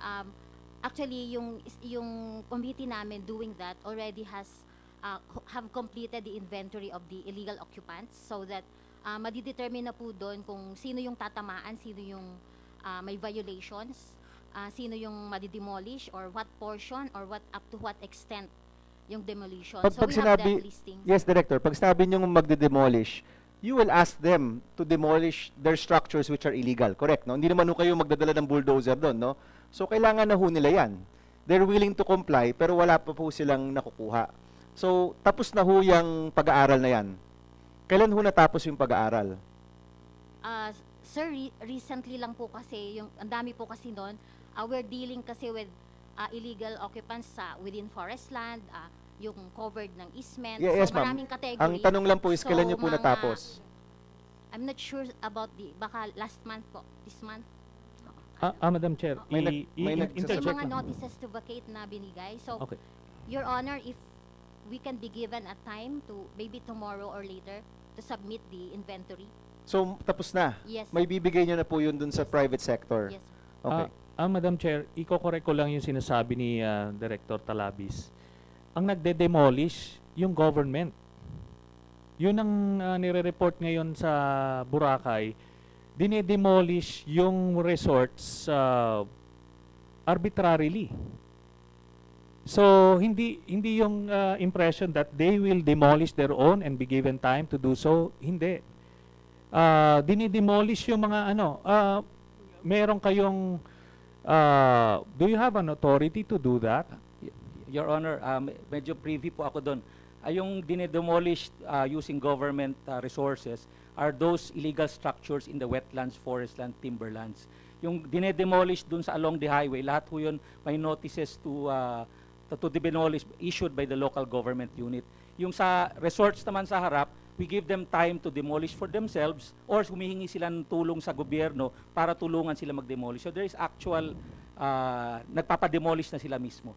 Okay, Madam Chair, along those lines, can we invite some of the resort owners na demolish arbitrarily as they claim para mabigyan naman sila ng position kasi hindi natin maririnig yung side nila, Madam Chair. Madam Chairman, maybe just so we can move on Just for from... confirmation siguro, is this true because may mga members na yung Boracay Foundation na na-demolish? Yes, Madam Chair. Some of our members with compliance with the volunteer, self-demolish. So we actually are doing it right now. Yeah. No, but we are now more concerned. but the reports that some of the resorts are being demolished regardless whether they have complied or not. Basically, they do receive a notice of demolition. So some of them, instead of waiting for the government to demolish, they demolish themselves upon receiving that letter for demolition. Are you speaking for all the resorts? Well, for our members for BFI. Your members are those Not all the not stakeholders all. are So how members many of are your BFI. members? We have about 150 members. 150, but the total, what are the, what's the total number of resorts there? Sorry? 300. So you wouldn't know about the other 150, for example. Yes, those are basically, some of them are very small resorts. Yeah. Okay. So you wouldn't know actually what's Yes, Your Honor. happening with them. Yes. Okay. Go ahead. Siguro before you ask your question, na-demolish, because I remember during our first hearing sa Boracay, napag-usapan yung, yung resort na nagtayo dun sa, yung West Cove, na-demolish na ba yung, Your Honor, na-demolish na po. I think siguro nasa 40% na lang siya. Very sensitive ho kasi yung West Cove kasi nasa no-build zone siya, tapos nakadikit sa bundok. So pag biniyak mo, baka sumama yung bundok. So it's very sensitive that we had to slowly demolish it. But it's most probably 60% na po ang na-demolish. go ahead, Madam Senator Chairman, may I ask, at the end of the 6th month, on October 26, ano yung accomplishment po natin kaya October 26 yung pagbubukas po natin ng Boracay? Is it a new sewerage system? Is it mapping of the compliance of areas? What is the accomplishment for October 26? Your Honor, part of the agenda on this coming Task Force Boracay meeting is precisely to talk about the criteria or milestone when we can say that the island can already be opened. I thought there was prior to closure, Your Honor, we already mentioned 7 items. However, this was not approved by the 3 departments at that time. But that was part of the plan. I think there were 7 items as criteria or milestone where we can say the island can only be opened or slowly opened. I can only mention, but this again is unofficial. For instance, we want 100% compliance of all resorts of the 25 plus 5 meter easement. We're looking at most probably the new road system to be at least 70 to 80% completed. Of the 884 illegal structures in the wetlands, we're looking at least half of it already demolished. So these are just the items or the criteria Pero that we that want. was disapproved, right? And it was never talked about in the 3 departments. That's why, since there's already a task force Boracay, we're going to elevate it in the next meeting for purposes of discussion, Your Honor. Alright, Yusek, yung main reason talaga kung bakit nasara yung Boracay is really the sewerage, correct, no? Kasi Yes, yung sir. problema mo sa tubig, yung rason kung bakit masama yung ating sewerage are because of the illegal structures, no? Tama, no? Correct? Illegal connections to the drainage. Legal Your Honor. connections to the drainage. So, what percentage of a new sewerage system or improved sewerage system would have been accomplished already? Or right now, anong porsyento na po ng sewerage system yung natatapos po natin? Well, 2 items maybe the Senator Ram, I representative think Tiesa Tiesa can can mention that. present kasi they're the one in charge sa drainage system. Thank you, Madam Chair. I recognize Mr. Paragas. Yes. Senator, we have a presentation on actually what's been happening on the island pertaining to the construction that we're doing aligned with all of the construction that's being done by DPWH. Yes, I think the chairman will allow you to present, but I just like to Yes, have a number, no? Anong percentage completion na tayo dun sa sewerage system? We've always been saying, Honorable Senator, that Drainage, sorry, the drainage. sir. We've been doing this since prior to the closure, and we are working until the end of 2019. So even in the KRAs, we are doing a post-closure program where all of the drainage, ang ginawa ho namin, one of the strengths that happened during the task force was for us to fast-track the process for procurement. What the plan Procurement? procurement, sir, for the packages because of the construction requirements for the island. Hindi, kailangan mo bang pasara yung island para bumili ng No, kagamitan? sir. What we did was fast-track all of the programs from 7 years. All of I the know. things that we're doing right now, matatapos by 2019 because, like example, sir, yung roads. Kung hindi ho nagsara yung island, we won't be able to open up all of the packages or all of the construction requirements immediately, sir. I understand where you're coming from na it's not because of that. But yes, sir, because of what's happening right now, we are adjusting to it. So, pina-fast track na rin ho namin Okay. lahat. So, okay. Sorry, let me just try to get my head around this. Yung drainage system na siyang rason kung bakit natin sinara si Boracay Yes, sir. will be finished end of 2019. Yes, sir. Correct. Right now, since that's more than a year away, that's 1 year and Yes, sir. 5 months away, ang natapos pa lang natin yung procurement. And we're actually, I'll show pictures, sir. We're working on it now. We're actually 24%. Technically, one of the packages is 24% in. And then what we did also, which was shown in the videos, yung maiksing pipe na nagtatapon na maduming tubig ho dun sa Bulabog Beach. Naayos nyo na. Nag-e-extend ho tayo ngayon. We're making it 800 meters up to the current area. And then we're working back para yung mga illegal connections ho na nakikita doon, tinatanggal ho natin ngayon yun. Okay, now, okay. I'm not saying na hindi importante, and of course, importante yun. Ang tanong kasi dito, syempre, kung magsasara kayo ng isla, ang expectation mo, doon gagawin yung construction. Yes. Kasi kaya nga mas mabilis yung construction kasi Yes. walang tao. Apa. No, but what you're saying is all of this construction will actually finish in a year and 5 months from now. Your Honor, Yes. there are two drainage rehabilitation. One is to be done by TIESA and the other one by DPWH. Included in the road expansion program is the drainage upgrade. Okay. So once napatapos yan, 70 to 80% ang road system, it goes to follow that 70 to 80% of the drainage system or the new drainage system is also improved by the So time. are you saying that by October 26, 70 to 80% of the road works would have been accomplished already? Again, Your Honor, I cannot assure you, but that is something that we will work on as part of the Okay. criteria. That's something currently being worked on. Opo, opo. So nagbungkal na, nag-ayos na, okay. And this could be a criteria for October 26 kung anong percentage completion nun. So iba si DPWH Construction, iba pa si TIESA Construction. One of the concerns kasi, which was also learning like in Manila, gagawa tayong kalye, tapos bubutasin ulit natin, tapos lalagyan na naman ng line. So the power right now that we're doing is all of our projects are aligned with DPWH. Para pag nagbukas, isang lagayan na lang. Tama. So yun ho ang ginagawa namin ngayon, which right now, dun sa task force meeting, which will be led by DNR, mag-uusap po ulit ng agencies, what would be the percentage requirements or the targets come October. But right now, what we're always saying, sir, in terms of TIESA, the initial plan was supposed to be done in 7 years. Ang nakita nga namin, upon opening of the island, hindi gagana yung ganun. We have to fast track everything. And in terms of drainage, what we keep on saying you don't make a house with a gutter, yung harap lang gagawin, yung likod lang gagawin. Now, because of everything that's been happening, we're rushing everything para yung buong system magawa na by end of 2019, sir.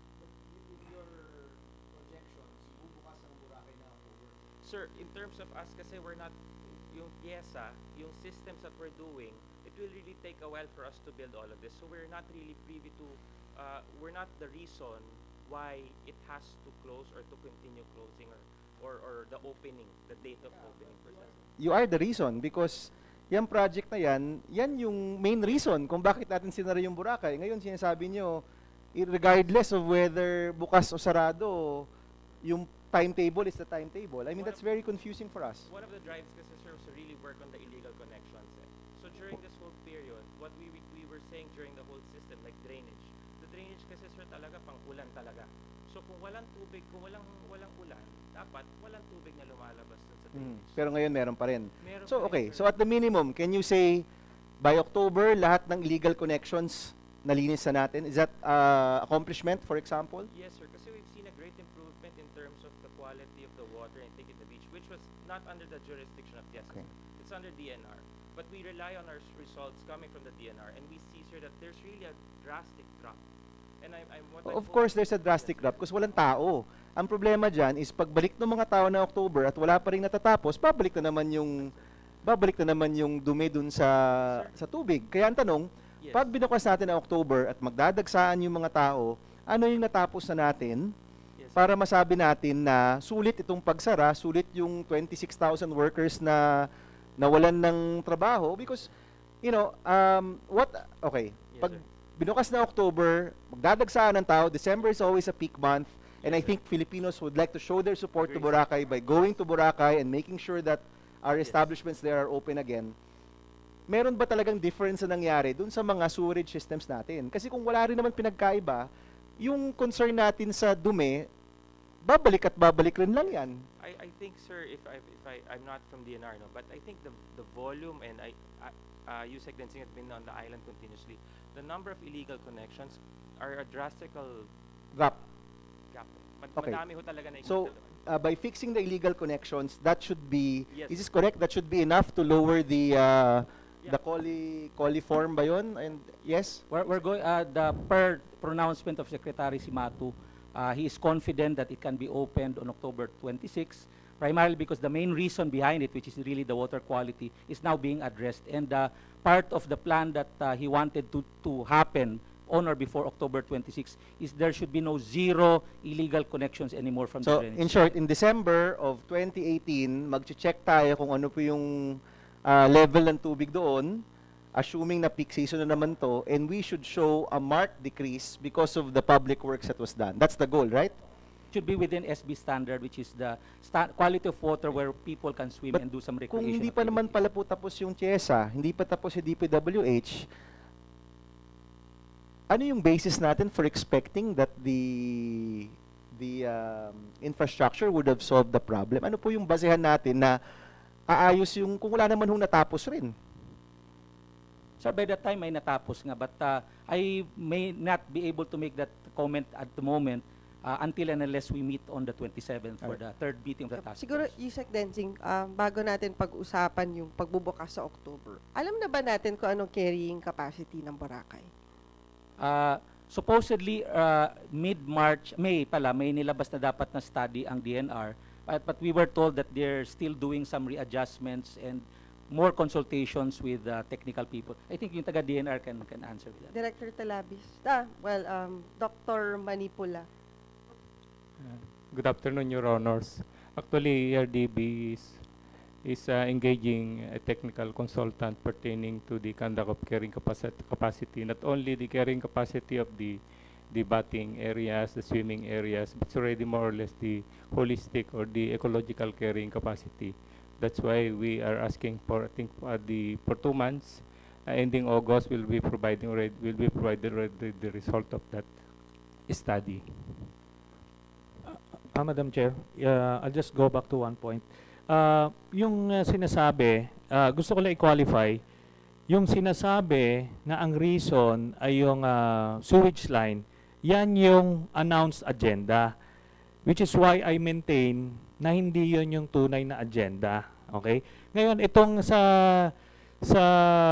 and it showed dito sa plano, di ba yung sinasabing, ang hinahanap ko nga, in any big project, merong management tool yung yung Gantt chart na day 1 i-close, ito yung gagawin. So prior to that, na-mobilize na yung mga gamit, yung mga barracks, na-relocate na para talagang seamless. Then yung rehabilitation plan, yung livelihood plan, etc.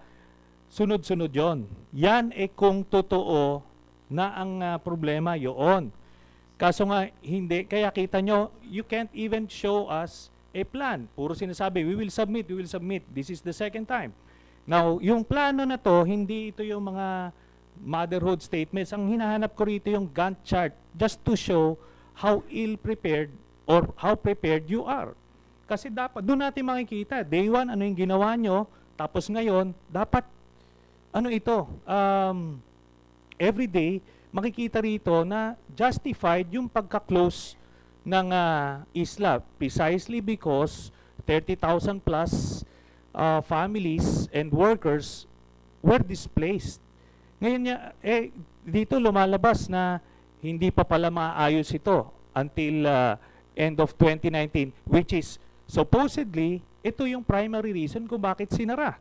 Ngayon sinasabi ng mga water companies na kayang nilang ginawa sana yon without closing the island. Kaya ako, I keep on going back, Derek, kasi even if may problema niyan, kayang gawin kung kinumply nila, kasi yung mga yung mga water companies, lahat sila, covered nila lahat ng establishments doon, whether residential or commercial.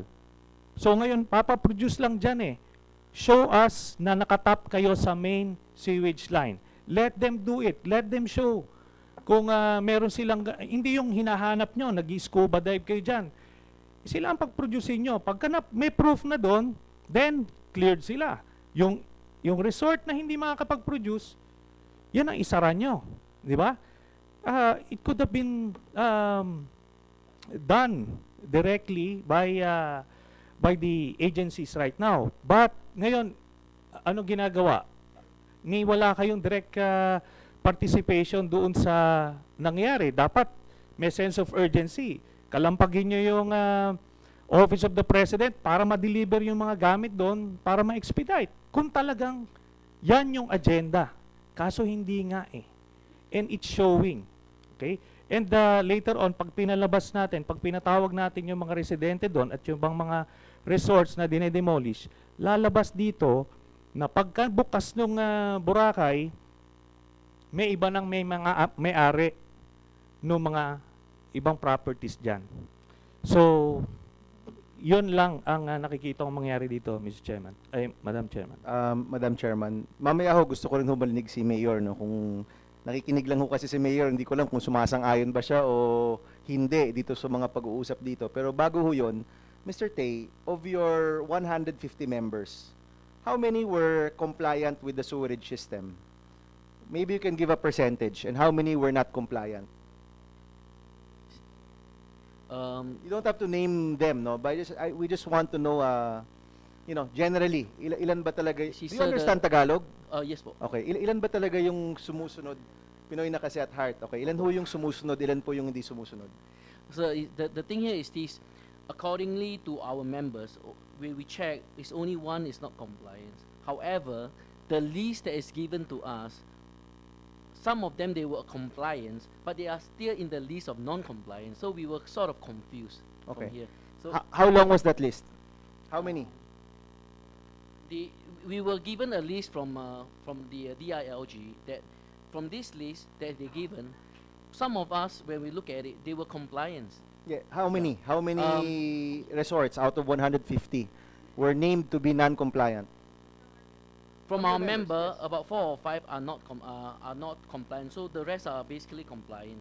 Yes, but okay, so 150 you minus off 4 or 5. Let's say 5 of them are not compliant. okay, 5 are not compliant, but the list given to you that was not compliant, how long was that list? I don't have the list with me But right now. 50, 100, 10?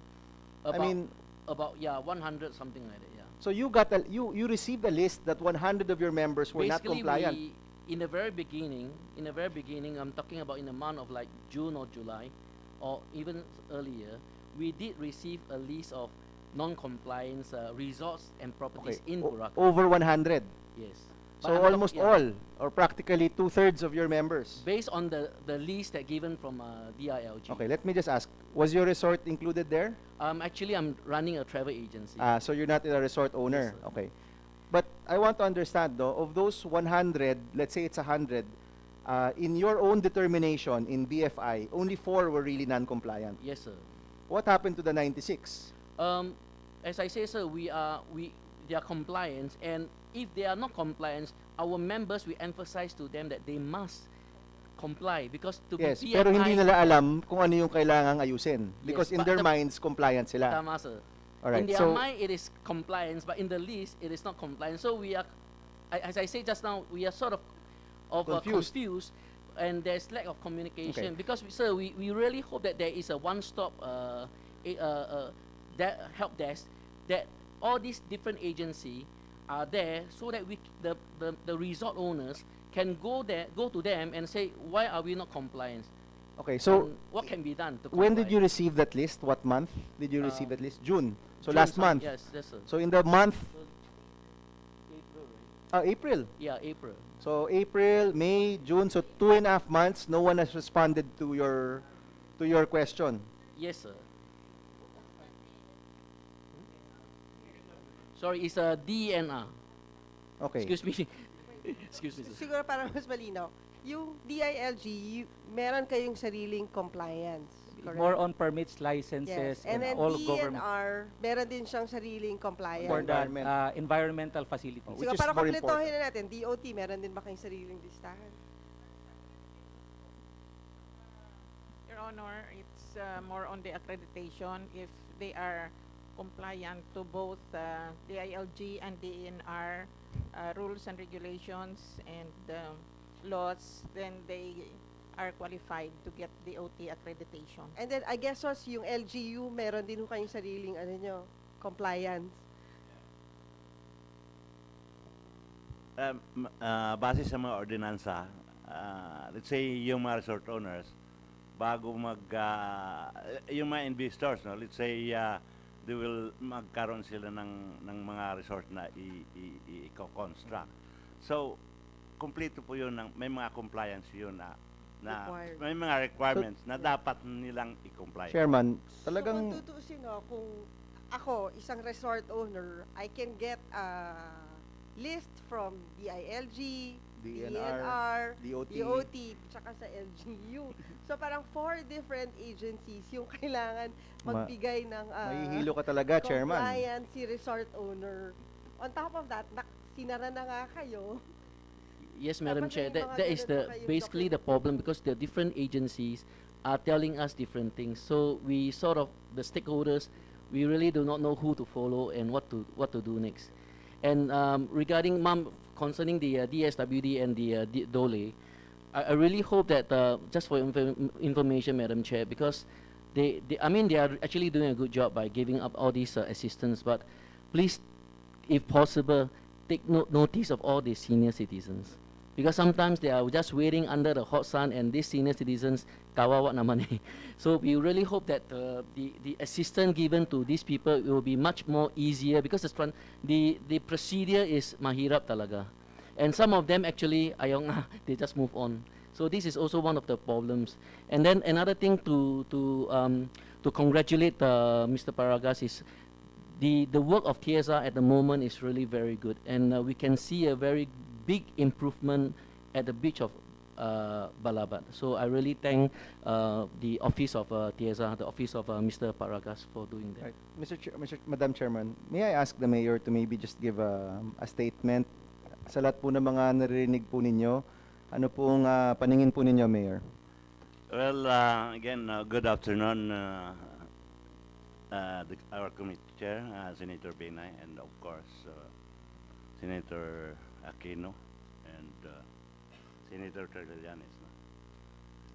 Now, meron kasi akong dalang position paper, but kung babasahin ko, baka mag-uwi na lang lahat ng mga ano natin dito eh, no? So, actually, yung nangyari sa Boracay, sa ano ng local government, talagang ito ay kami because nakikita ko na magkakaroon kami ng 380 millions na mawawala sa local government, no? Yung mga workers namin sa munisipyo, kailangang mag-trim ako ng 1/2 of the job orders, no? Kasi wala akong isisweldo, walang trabaho yun, no? So sabi ko nga, i-refer ko na lang kayo sa DOLE and DSWD, yung mawawala ng trabaho, para naman dire-diretso. Now, ito kasing nangyari sa Boracay, biglaan eh, no? Even may, kasi lahat naman yan, dapat sa local government, nakasalalay ang lahat. Itong mga compliance na ito, sa local government po yan eh. Lahat ng requirements, pag umpisa mo pa lang paggawa ng sewage system, paggawa ng drainage or whatsoever, no? Building. So lahat po yan, dadaan muna sa suning. Para mabigyan ng suning, ng suning clearance, kung yun pwede. And then the zoning clearance, ano pa yan sa building pag may building. So sa building officials. Yun po ang roon.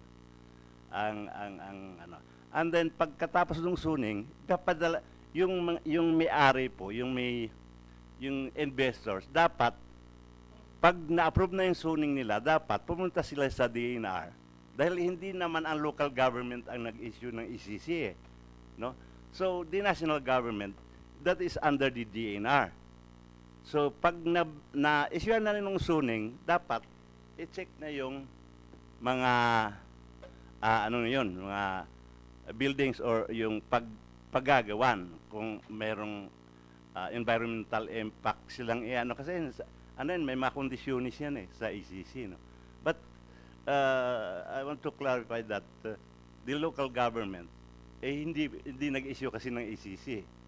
So dapat yung agency ng DNR, yun ang dapat magiging ano doon sa sa mga requirements tungkol sa ICC. Yung sewerage, katulad ng sewerage, no? Yun dapat matagal nang naayos yan eh. We are spending billions of pesos on that sewerage system since ilang PTA managers na ang nanggaling. But sayang yung perang na ilalagay dyan. We're spending billions of money. Hanggang ngayon, nasa phase 1 pa lang tayo. Kaya kawawa po yung Boracay eh. Kumukulikta tayo ng billions, 56 billions of tourism receipts. But even, bigyan lang ng 1 billion ang Boracay, i-cost sa local government. Tapos na po yung mga problema natin eh. But, ang ano kasi is, yung local government yung decentralization nawawala yan eh. Nababypass. So, yan ngayon. Kaya naghihirap tayo, nagkakaproblema tayo sa Boracay. So, kung ako, no, as mayor, no, nananahimik lang ako, but yung ano ko, nasa tao, marami pong naapektuhan dito. Yung sinasabi nilang nabibigyan natin ng tulong. No, hindi po lahat yan nabibigyan ng tulong. Yun lang na-identify natin. But yung sa mainland, lalong-lalo, because the President declared the state of calamity only sa 3 isla, sa 3 barangay. So doon lang dapat nagko-concentrate yung budget natin for calamity fund. So mainland, hindi po na yung 14 barangays ko, hindi po maano yun because the declaration is only the 3 barangays. So yun po ang inaano ko. And ang plano po, andito, ngayon pa lang tayo nag-ano ng plano, itong Boracay Interagency Task Force, doon pa lang po mabubuo eh. So yung plano po ng isla, dapat inuna ang plano eh. That's why bago mag-declare si Mr. President ang ating Pangulo, kinonsulta ko na, hinire ko na po si John Palafox para planuhan lahat ang the whole municipality, lalong-lalo na ang mainland Malay. No? So sakop po yan. So sa transport, lahat po ng problema because alam ko malaking problema ang Boracay. At pasalamat rin nga ako, ang rehabilitation ay andyan. Andun sila. But dapat matagal na ito eh. The national government must, kailang assistyan nila ang local government, na national government, especially on, lalong-lalo na sa, sa budget. Because local government, maliit lang ang ano niyan eh. So ngayon, andyan. So pasalamat rin ako at lahat ng agency nagbibigay ng tulong dyan na dapat noon pa yan eh. So ngayon, siyempre magulo po tayo because wala tayong plano eh. Dapat pinlano muna, then close. Para na sa ganun, kung may plano tayo, kung ang problema sa DSWD, problema sa workers, alam na natin kung saan pupunta yung programa. Alam na natin kung saan pupunta yung pera. So ngayon pa lang tayo magpaplano at alam ko itong Boracay Task Force Agency, ito ang magbibigay ng kaliwanagan because kompleto tayo, and even the local government are member of that task force, no? So lahat andyan yan. Napaplanoan ng gusto, the ILG, the DNR, andun po lahat yun eh. Pero andyan na tayo. So magtulong-tulong na lang tayo. Yun ang inaano. Kaya nananahimik talaga ako pag inaano ko sa ba't yung mayor natin, magulo kayo eh. Ha? So, dyan na lang ako. And then, I will support the program of our president because that is for the rehabilitation of the island of Boracay. our tourist destination, no? Our main tourist destination. At sa ngayon, talagang hirap na kami. Ha? Yung sa mainland, walang trabaho, yung mga estudyante, yung mga estudyante namin halos iba. Hindi na makapag-enroll, hindi na ano. Pero okay lang yon sa amin. Mababawi naman namin yan pagbalik na mabuksan kami, no? But yung damage ando na eh. So kailangan lang natin ang talagang tiis, at saka andyan naman eh, andyan si Undersecretary, andyan siya palagi para tutukan ni Secretary din yung mga proyekto natin, no? No, even the DNR. Andun po lahat yun. And lahat po ng sinusuportahan niya ng local government. No? Yes, Mayor.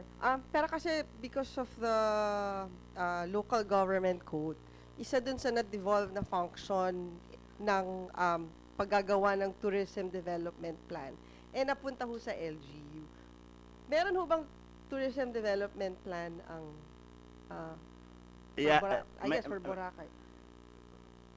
Mayroon na dahil tapos na yung kay Palafox ko kay John Palafox na ginawa. So I will give a copy to the Senate, no, Secretary, tungkol sa master plan ng Malay, no? So and even this task force, papadala ko rin yung para pagbasihan rin yung agency task force, bibigyan ko ng kopya yung talagang plano ng local government of Malay. So tapos na ho yung ginawa ni Architect Palafox? Yeah, almost finished na. Almost. But previous to that, there was never a master plan? Sa Malay, wala. Yung sa zone, yung yung Club lang. Yung land use plan. Plan. Siguro Yusek Densing, sa mga LGUs natin, may percentage ba kayo kung ilan lang ang merong tourism master plan? Your Honor, wala ho kaming specific statistics on that, no? But however, what we intend to do moving forward after the 6-month rehabilitation is really to tell all the local government units through a memorandum circular to declare their tourist destinations in their respective local government units. So from there, we can already coordinate through the Department of Tourism and DNR with regard to the requirements to be able to maintain a high level of tourist destination. Yun po yung una. Pangalawa po, gusto ko lang i-dispel, there was really a plan from the very beginning. This was debated in Malacanang before the President approved of the closure of the island from the tourists. And may gun chart po na ginawa ang DNR. Siguro hindi lang siguro nadala at pinangako po yun nung nakaraang public hearing dito po kay Senator Villar. Hindi po naidala pero there was a gunshot. I saw it. It was debated upon. At ang task force po, hindi po siya gumagawa ng plano. Nag-i-implement na lamang po ang task force base sa plano na naaprubahan. The implementation may be different from the actual plan itself. It's part of the whole process. You have a plan, you may not be able to follow the plan in detail. But what is important is the objective of the plan is met. Kaya nga itong DSWD, yung DOLE, naggawa nila yung dapat nilang gawin, although may konting diferensya, ganun din po ang DNR. Nasunod po lahat ng kanilang plano at kami rin po sa DILG, nagawa po namin pati DOT. Magkaiba lang po, and I do recognize the observation of Mr. Tay. I assure you, by the end of the next task force meeting, we will improve our communication process. In fact, prior to this meeting, we really intended to meet not only with you, but to the residents of Boracay, the Boracaynons, to tell them that to be able to to experience this strategy moving forward, they have to participate in governance. In other words, if they see something wrong, they have to speak up, and we will do a task force to be able to do that so that they can tell us what's happening in the island moving forward para hindi na po maulit. Siguro, Yusek Densing, wala ko ba kayong office sa Boracay where sila Mr. Tay and their members can go and ask? Ma'am, meron po.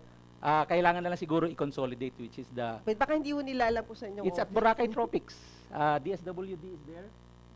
DOLE, I don't know if saan ang DOLE. Then DILG. But we will accede to the baka nga meron, suggestion. baka pwede isa Opo. kanya-kanyang table na kayo doon para pag may concern, nandun Opo. na lahat.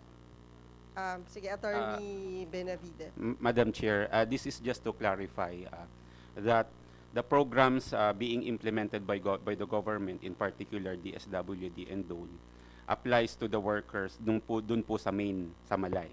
Hindi po siya exclusive po dun sa mga workers ng Boracay. So yung binibigay po naming financial assistance includes workers in Malay. Kahit po yung mga workers na yun ay umuwi na po doon po sa kanilang mga probinsya.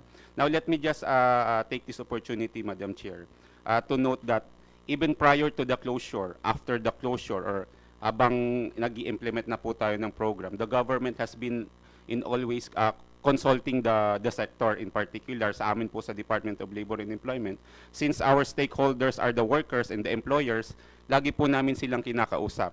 In Boracay, we have this so-called Boracay ITC where we continuously communicate kung ano po yung mga concerns and issues po nila in employment.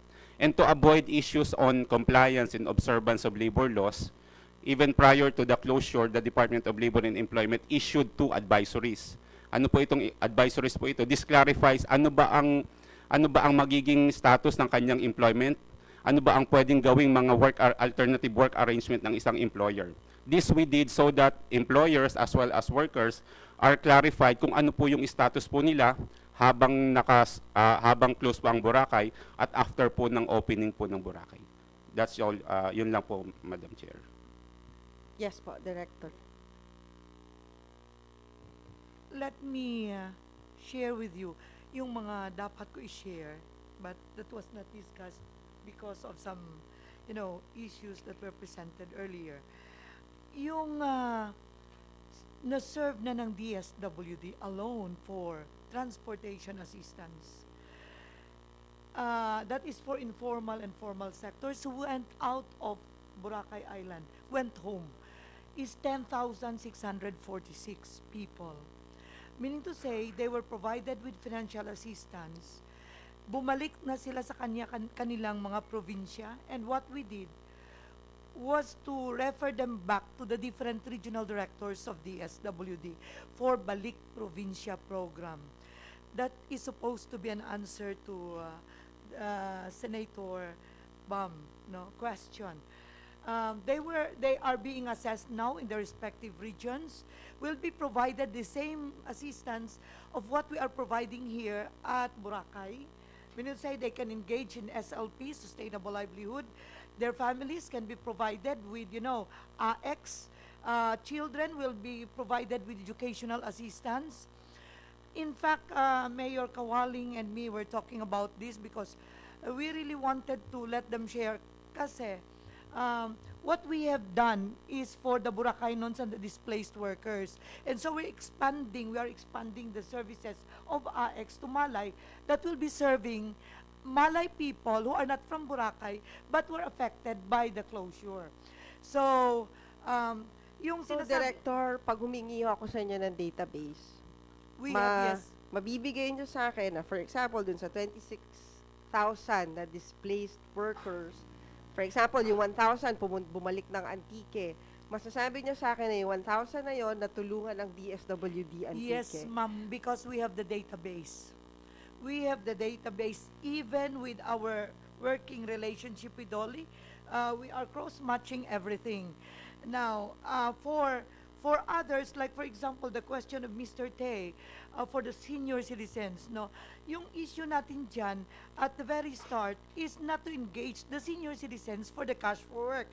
There should be, one family should be represented by one working age person.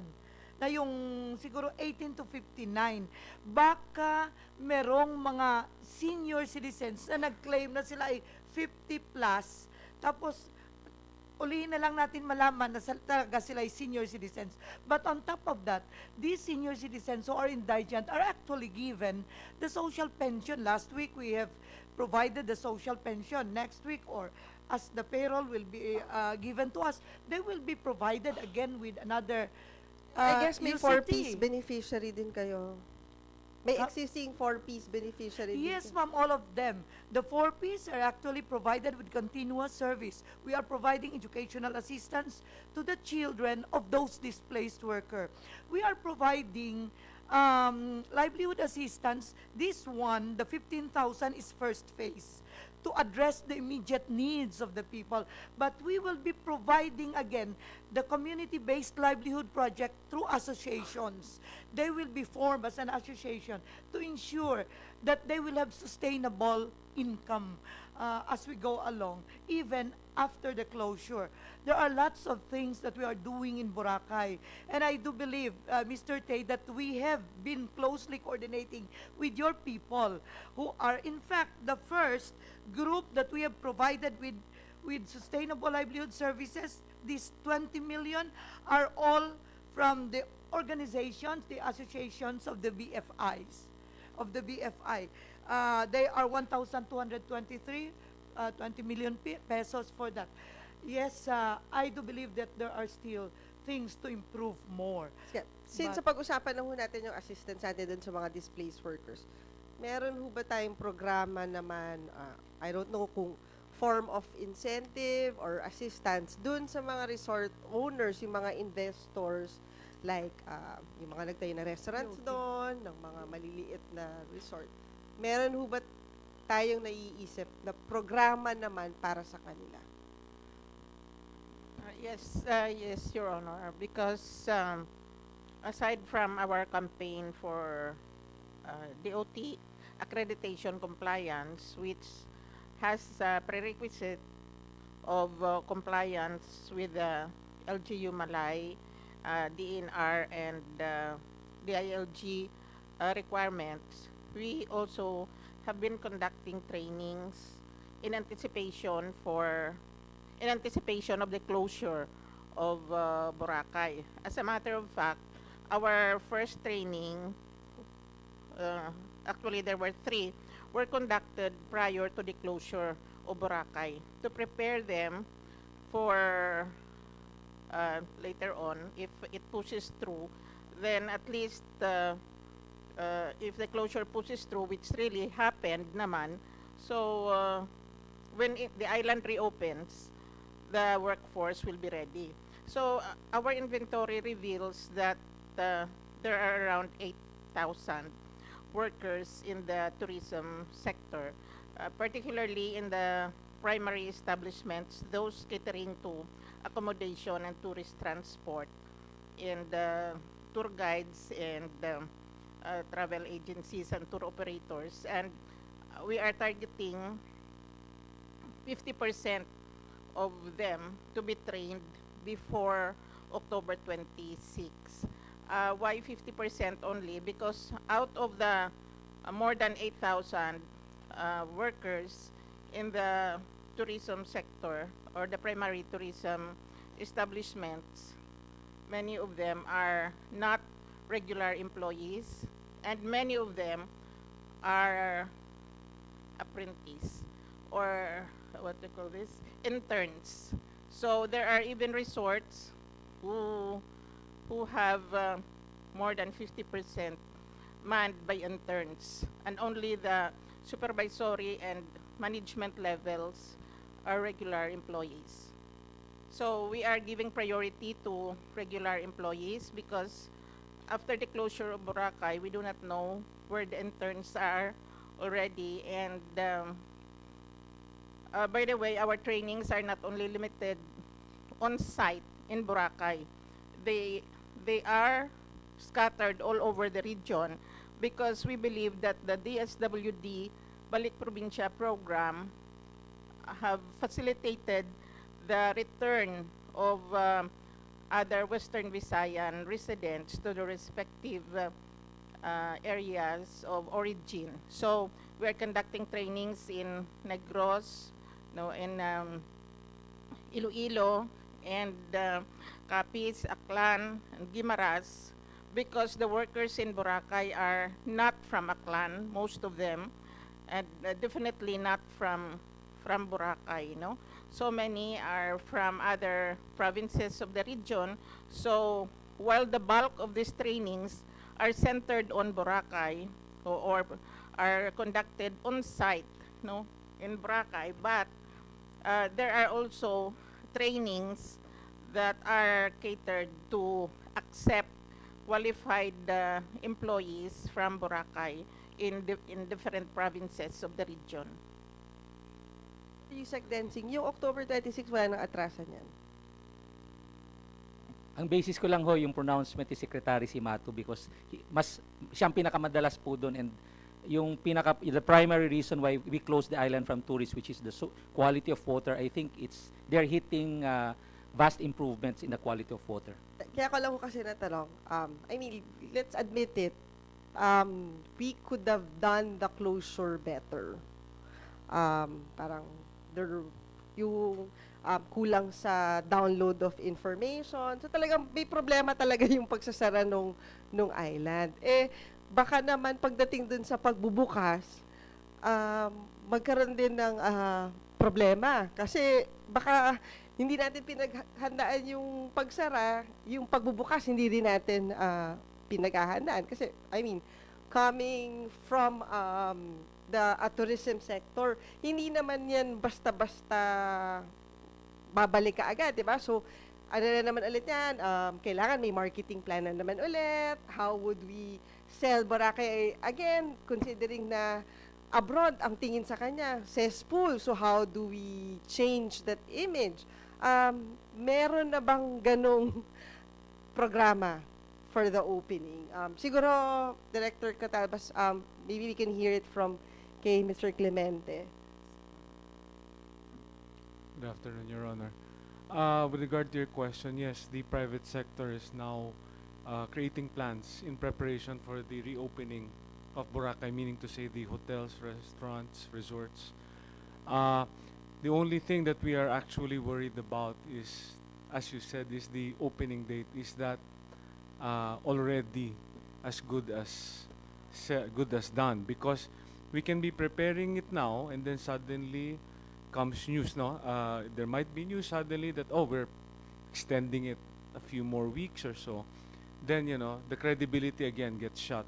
Credibility of the tourism industry gets shot because as early as now, some of us in the private sector have already made the announcement to our clients, to our partners, because we went on the statement of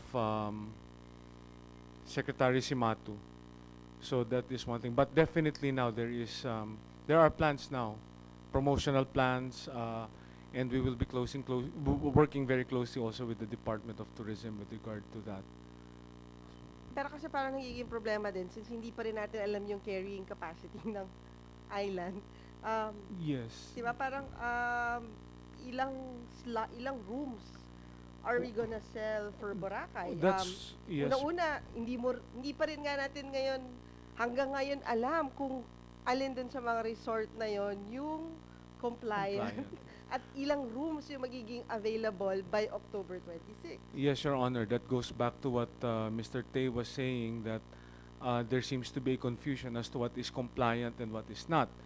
It seems that it depends now on which agency's regulations will consider you as compliant. And that is also one thing that we have been considering, because the scuttlebutt around the industry is that only those compliant resorts will open on October 26. But then the question now is, what constitutes compliance? So there has to be a central guideline as to what is compliant and what is not. If I may bring up, recently last June 26, the DNR came up with a circular requiring resorts 50 rooms and up to have their own sewage treatment plants, the STPs. And it is very stated clearly in the circular that no STPs, no reopening. But it creates also a problem because you cannot just come up with an STP like that. There are so many considerations to think of. For example, if you're looking at a 50-room resort, it's probably, in Tagalog, sagad na yan sa lote niya. Saan mo pa ilalagay yung STP ngayon? Secondly, in terms of budget, CapEx was not allotted for that because it's in the middle of the year. So where do hindi na ako kumita the last 3 months.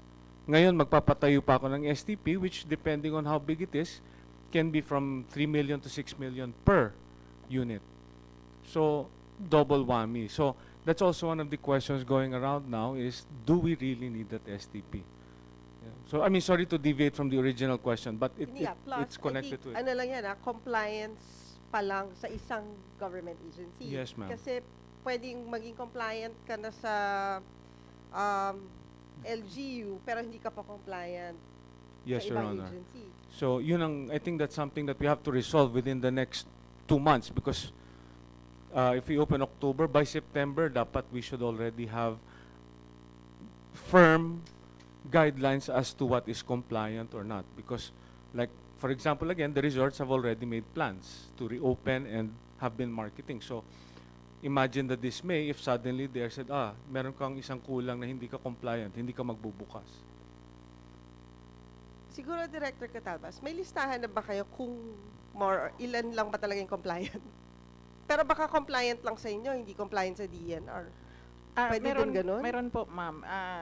Actually, we only have a list of DOT accredited establishments that are compliant. When you say it's DOT accredited establishments, yes, may clearance na yan sa DNR, may clearance na rin yan sa DILG, may clearance na rin sa LGU. Yes, so malinis. So para kayo yung final arbiter yes, for ma'am. the... Parang if you have DOT accreditation, that means to say you have complied with LGU Malay requirements, you have complied with DENR, and you have complied with the DILG requirements, because if you are not DOT accredited, you cannot participate in DOT and Tourism Promotions Board road shows and travel fairs that are organized abroad. So, pero ano yan? That was before. Even now, ma'am. Kasi katulad doon ngayon, di ba, may bagong requirement si DNR na pag 50 rooms ka, dapat may STP ka. So I guess wala pang compliant dyan kasi gagawin pa nila yung STP. So, wala ko kayo i-accredit na establishment because hindi mo ba tayo reboot para everybody applies again? That is one of the things that we are discussing with the USIC Art Bongkato, because now the expiration of accredited establishments in Boracay, the expiration date of the accreditation effectivity in Boracay are different dates. So now we are thinking, we are looking at making the expiration date uniform so that at any given time it's constant, because our statistics are somehow affected also by the fact that some accredited establishments in Boracay have expiration, which is April, the others June, the others November, while the others, especially the restaurants, have expiration anytime within 1 year from date of issuance of accreditation. So it's quite difficult to monitor with the interagency task force now looking at every resort there and every tourism establishment. We have to agree on a constant. Quickly lang, I think, if I'm not mistaken, even prior to the DNR issuance of an STP for 50 rooms and above, there's already a municipal ordinance prior to that, that if the establishments has 50 rooms and above, they are required to have their own STP. So, yung sinasabi po nila sa TCP na kung maglalagay sila hindi, matagal na ho yan nandyan. Kaya that's why we were saying many of those establishments in Boracay were not following the law. At yan ang dahilan kung bakit nagkagulo ang buong isla ng Boracay, dahil marami sa mga taga Boracay na mga negosyante na pumunta doon, gumawa ng maraming pera, hindi ho nila sinunod yung batas. And to tell you frankly, I've already made my own computations. Their profits from January to April is more than enough to pay for their capex. Kinausap ko yung mga negosyante doon, sabi lang, oo nga, tama ho kayo, Yusek, kaya lang nagastos na namin yung kinita namin. And even prior to 2018, they've already made their millions and billions in that island. And they still continue to violate environmental laws. Itinatama lang po natin. We have to put into record, it is to nobody's interest to keep the island closed for 6 months. But we have to do it now. Otherwise, if we don't do it now, we will have to close it for 1 more year. So help us with our program, with the rehabilitation, so we can open the island by October. And in fairness to the businessmen, when the businessmen and the Boracaynons, for that matter, when the island was closed, they were very cooperative during the whole rehabilitation process. Siguro yung Dancing, saan pumapasok dito yung directive ni Presidente na ila-land reform niya yung Boracay? With regard to the land reform, Madam, I have to clear this up. No? The President mentioned that he wants the island to be under land reform. He never mentioned agrarian reform. Agrarian reform and land reform are two different concepts. The land reform concept is a concept of social equity and justice, which means once a land is declared agricultural, it can be distributed for free to the farmers. When you talk about agrarian reform, it requires government to invest in agriculture so that it can be agriculturally viable and making sure that the beneficiaries are also given assistance. That's agrarian reform. When the President said land reform, it means he wants to distribute the island to the original inhabitants of the island, ang mga ati at mga original na Boracaynons. And based on a meeting that we had with the Cabinet Secretary for purposes supposedly to discuss putting Boracay under agrarian reform, we mentioned there, and everybody agreed, that we have to have we have to use different modes of distribution. Halimbawa po, sabi po ng mga taga-NCIP, gusto namin magkaroon ng additional na lupa ang mga indigenous people, yung mga katutubo. So we said, if we identify a certain property that is good for CADT or additional titles for the katutubo from their existing 2.1, then by all means, one way of distribution is via CADT. Sabi ni agrarian reform, may na-identify silang 25 hectares talagang for agrarian reform, then by all means, let's distribute it via agrarian reform. Doon naman sa mga agriculture yung classification, pero sementado na, we can distribute it to the residents via modes of homestead, sales patent, free patent. In other words, different modes of distribution depending on the actual use of the land. Kaya nga po, doon sa napag-usapan po sa Cabinet Secretary, sabi namin, there will be a joint verification of the use of the property by the different agencies. And lastly, when we talk about social justice and equity, I've already mentioned that the island has been generating $800 million a year on gross receipts for the past 5 years. Yet, mahirap pa rin yung mga Boracaynon. Nawala na yung negosyo, nakita natin, ang dami parang mahirap. With the $800 million a year na gross receipts, it could have wiped out poverty in the island, even in the municipality of Malay. Pero ang nangyari po, Madam Chair, ang kumita lang, yung negosyante, pagkakita, inilabas sa isla, mahirap pa rin yung Boracaynon. That's why this is all issues, not an issue of profit, but making sure that there is social justice and equity. At yun po ang mensahe ni Presidente Duterte. Napag-aralan niya rin ho ba yung polisiya na no more construction for Boracay? Madam Chair, once na lumabas po yung... siguro, new construction? Once lumabas po yung carrying capacity, malalaman na po natin kung ilang tao lang i-allow sa island on any given day. And doon na rin natin malalaman kung mag-aalaw pa ho tayo ng additional infrastructure. So, kumbaga, hindi pa na pag-uusapan.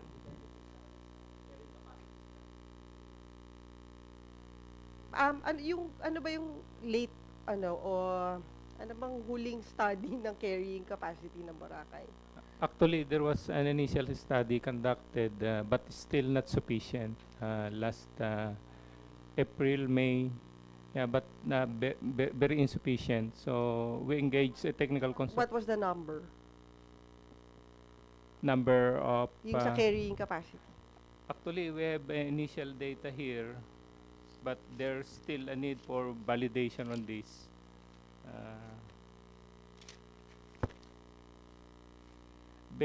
Because there are so many concerns pertaining to this Boracay Island in terms of carrying capacity. The number of persons per day based on the carrying capacity is only 11,222, but the actual is 18,255 persons per day, and the excess of about 7,033 persons per day. So we have also some other data, but this still to be validated by our technical consultant. Pero yun na nga, I think kahit anong aral pa gawin nyo, yung existing na nakatira na doon, kumbaga overcapacity na yung island. Yeah, based So, on para 2008, Madam Chair, study, it was already, I think there was already an excess during 2008.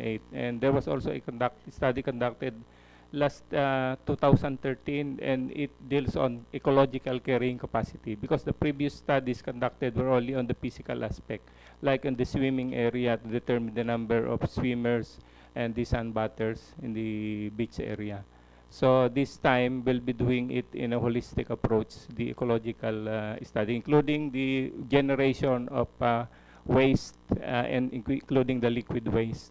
Pero Doc, doon naman sa kahit anong gawin yung study, hindi naman madadagdagan yung carrying capacity. Yeah, more or less. Because but lalong-lalo na, Boracay is an island, hindi Yeah, naman yeah. nag-expand yung land area Yeah, niyan, di ba? But in terms of determining the carrying capacity, there are also some measures on how to, of course, address. For example, we have the potential.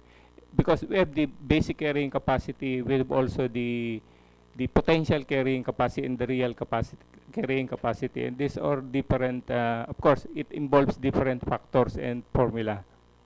So this, siguro for example, we go back to the 2008 study na where you mentioned 11,000 lang yung but no, Madam Chair, the one which I am stating here is the initial study conducted this year.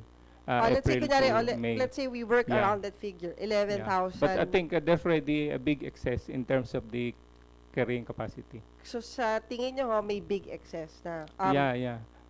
Kung may ganun ho big excess, what will be your Well, recommendation? if there is, of course, if we are going to determine the potential capacity of, for example, a specific area, a specific activity, then that can be addressed by using technology. By using technology. For example, if we have already an excess in terms of the liquid waste that is being produced by the different establishments, then STP is a technology that can mitigate that. So that we can accommodate more. So those are only some of the options. As long as we have not yet reached the potential, or we are not exceeding the potential carrying capacity, the technology is an answer to that. But Yusek Densing, following that explanation, there's also that possibility na paano ko yung carrying capacity sagad na with the existing residents of the island? Your Honor, if I may answer, kaya nga po, we agree to the proposal of... Pag ganun yung scenario, anong bubuksan natin ng October? Ayan po pag-uusapan namin. Pag lumabas na yung carrying capacity, that should be the main topic that we should talk about in the task force, Your Honor. So dapat pala hindi mo natin pinag-uusapan kung kailan bubuksan. I mean, no, you're sending out false hope. Diba? Kasi I mean, for the investors, iniisip nila October 29, pwede na kaming back to work, back to operation. But apparently, because of this carrying capacity, may posibilidad na baka nga Boracay is not yet ready to accommodate tourists, or baka hanggang X number of tourists lang. Eh, paano yung control mechanism nyo kung X number of tourists lang yung pwedeng pumasok? Yun po yung, Your Honor, ang gagawin namin. Once na-determine na ang carrying capacity in terms of the number of tourists that can be accommodated in the island, first, kung okay na po yung sewage system, quality of water, it can be opened. Now, the limitation now that we will have to talk about is how to manage people coming into the island on a regular daily basis. Kasi dapat po yung carrying capacity, bukas pa na. Actually, dapat nung isang araw pa natin alam si carrying capacity. Yes, by end of August, Madam Chair, it will be available according to our technical consultant as part of their validation on the previously conducted carrying capacity study. Because this one is a very holistic pero approach. Pero kayo ba never nagkaroon ng study on carrying there was, capacity? but it is only concentrated on the swimming and bathing areas. And what was the carrying And not considered capacity? in terms of population, in terms of traffic, in terms of waste generation, including the Wala pa waste. ho. Hindi, pero for And swimming establishment, lang. it was not considered. Only the tourist, determination of the number of tourists that should be accommodated in bathing and swimming area. Ilan ho yun? Yeah. That's what I have stated earlier. So yung 11,000, no, yun lang yung pwedeng mag-swimming tsaka No, we have another data here with, for example, That was for 2008. swimming, we have here an excess of about 5,641, and for sunbathing, more than 8,000 also. Ano Yeah, yan? 2008 ho yan. Yeah, this is 2000. The initial study conducted this year. Ay, hindi. Pero di ba you mentioned that 2008? Yeah, and the previous year, 2008, I don't have the complete data, but already the report on that, 2008. So 2008, meron na tayong carrying capacity. Yeah. In terms of number of tourists that could be accommodated in terms of hearing. what is the I don't have, Madam Chair, I'm sorry, but I don't have the actual Baka you data. can submit But we can provide you the data, Your Honor, just for the Madam record, Chair. during the meetings between DANR, DLG, DOT, the hindi ko lang alam kasi ngayon ko lang nalaman na wala siya. Pero ang dinisclose sa amin during the task force in February, ang carrying capacity daw ng 2008 is 35,000. Then at any given time, umaabot ng 60,000 and a high of 110,000 katao. Peak season yung 110,000. Yun ang binanggit during the discussions. I'm disclosing some... Pero 35,000 as of 2008. 2008 po. Yun ang nabanggit nung pag-uusap nung February po. Na carrying capacity. Opo. So Then, 60. Pero ilan na ho nakatira sa Boracay? 32,500 ang latest So, census ng PSA. Baka pwede 3,000 na lang yung papapasukin natin. Ano. Kaya nga sir, Madam, umabot nga ng 60,000 and nagpipeak daw ng 110,000 during peak season. Yun pang binanggit. The population carrying capacity about 60,505 per day, but the actual is 70,781, and we have an excess of about 10,276. That is pertaining to the population of the areas that being settled by the people in Boracay Island. That excludes the forest land and of course wetland. Pero ngayon, di ba, may mga existing occupants na yung mga forest land tsaka yung ibang Some wetlands. areas na totally, Madam Chair, they are not totally occupied, but some portions of the wetland and the forest land. Parang doon sa nire-report nyo, may problema na ho tayo sa carrying capacity. Yes, Madam Chair, we can already discern from the data that we have initially gathered. But more or less we can be assured of this after the final study had been already conducted by our technical consultant. Siguro yung Secdensing, with those figures, napag-usapan nyo na ba kung paano natin bibigyan ng solusyon tong carrying capacity? Because I think dun sa numero nila, it's obvious na we have a problem with the carrying capacity. Kasi, kumbaga, 60,000 lang yung kayang population, pero 70,000 na pala yung nandun. Napag-usapan na ho ba to? Your Honor, what we will do is once the study on carrying capacity is out, we will make it as our first in the agenda in the task force, interagency task force on Boracay, Your Honor. Sa 27 yung next, pero hindi pa, wala by that time, wala pa yung carrying capacity. So pag sa August na lang po. Yun na nga August. Tapos magbubukas tayo ng October. And Madam Chair, actually I've already asked this question during our meeting with our undersecretaries. For example, pertaining to compliance of the establishments, for example, just for the sake of discussion, assuming that all the establishments present already complied with the requirements of all government agencies, and if the output of the result or the research says that this is only the number of establishments that can be carried by as part of the carrying capacity of the island, what will be our criteria in determining who will do business in Boracay? What would be the defining criteria for that? Napag-usapan niyo na ho ba yan yung Secdensing? We have not reached that point, Madam Chair. Baka kailangan bilis-bilisan niyo yung mga pag-iisip niyo.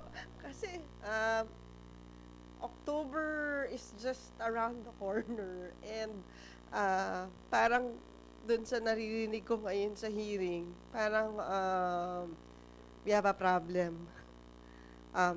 Because syempre, di ba, what's important is how to preserve Boracay. Kaya nga ho natin sinare. But kung bubuksan natin siya ulit para masira lang ulit, I mean, sayang lang yung ginawa niyong effort para linisin yung island. Lalo na ngayon na parang catch up kayo. Sana, I guess, dapat nung pinag-uusapan niyo yung closure, kasama na dapat dun sa napag-usapan itong carrying capacity. Your Honor, we submit to your perspective. As I mentioned, dapat nga lumabas na talaga yung study last May. And then, last minute, pinospone yung presentation because we were told nga na nagkakaroon ng revalidation ang DNR. So, the target really What was was the for it to come out. initial? Yung hindi natuloy na presentation? Madam Chair, which I have stated a while ago. Hindi, bakit to? Ano na ho naging problema? Because there are some problems in terms of the need for more data, and of course in terms of the ecological concept of the carrying capacity. Hindi ho ba pag in-input nyo pa yung ecological concern yan, liliit palalo yung carrying capacity? Well, there is a possibility because those part of the ecosystems or the ecology, we may put up as a limiting factor in terms of determining the carrying capacity because we have to consider also the limiting factors. Because in the computation, there are a lot of factors to consider. Time and of course other factors, the corrective measures that should be inputted in the model because there are different models. Siguro, since pag-usapan na natin yung carrying capacity, aside from Boracay, yung ibang islands ba meron na kayong carrying capacity? Actually, in protected areas, actually we have already some publications like the Manual on Computing Carrying Capacity of Ecotourism Sites in Protected Areas. We have already this one. And we have also this publication on ecotourism tracking tool in monitoring evaluation of ecotourism sites or projects in the Philippines. Alam mo siguro yung Tensing, maganda baka pwede niyang gawing requirement for seal of yung tourism development plan kung meron silang ganong compliance. Yes, Madam Chair. Maybe if you can get a copy of that from the DNR. Again, the other one is we'll ask all our LGUs to declare officially their tourist destinations in their respective LGUs. Then from there, we can already have an interagency to talk about monitoring and making sure that they operate in accordance with law and environmental standards, Your Honor. Siguro, Yusek Maglaya, baka meron din hong assistance sa binibigay ang DTI for our displaced workers, or dun ho ba sa investors may binibigay din kayong incentive? Thank you very much, Madam Chair. Ang DTI po, we work very closely with DOLE, TSWD, because we are part of that key result area on social, the social safety nets, but ours is also looking into livelihood and business opportunities. We're actually working with a core of 230 SMEs. Yun ho yung mga nagsusupply sa Boracay na affected because they don't have a market right now because wala hong turista. So apektado ho pati workers nila. So ang ginagawa ho namin ngayon is we're giving them alternative markets. So through trade fairs, meron ho tayong mga trade fairs na ginawa in Aklan, and we were able to they were able to generate 15 million worth of sales. Meron din ho tayo dun sa recent arts and crafts fair. So these fairs that we have, we include Boracay as the Boracay SMEs para ho makabenta ho sila uli.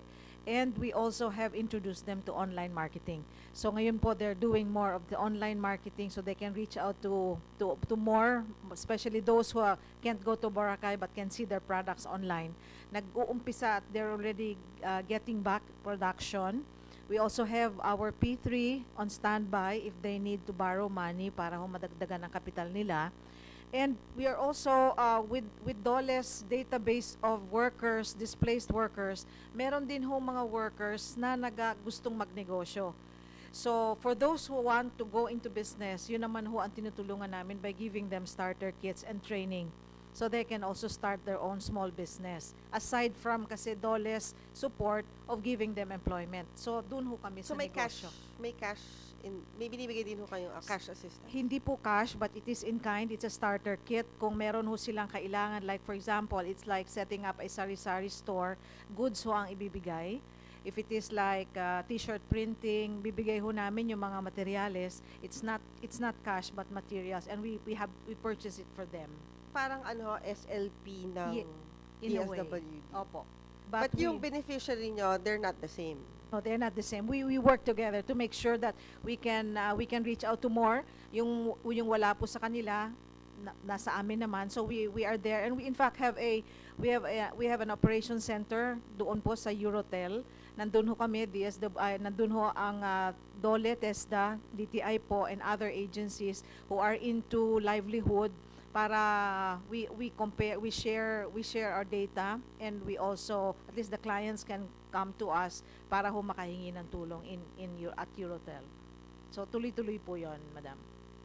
Thank you po. Yung nabanggit na 60,000 na nakatira sa Boracay, kasama na ho dyan yung nagtatrabaho sa mga resort? Or hindi pa kasama doon? Yes, Your Honor.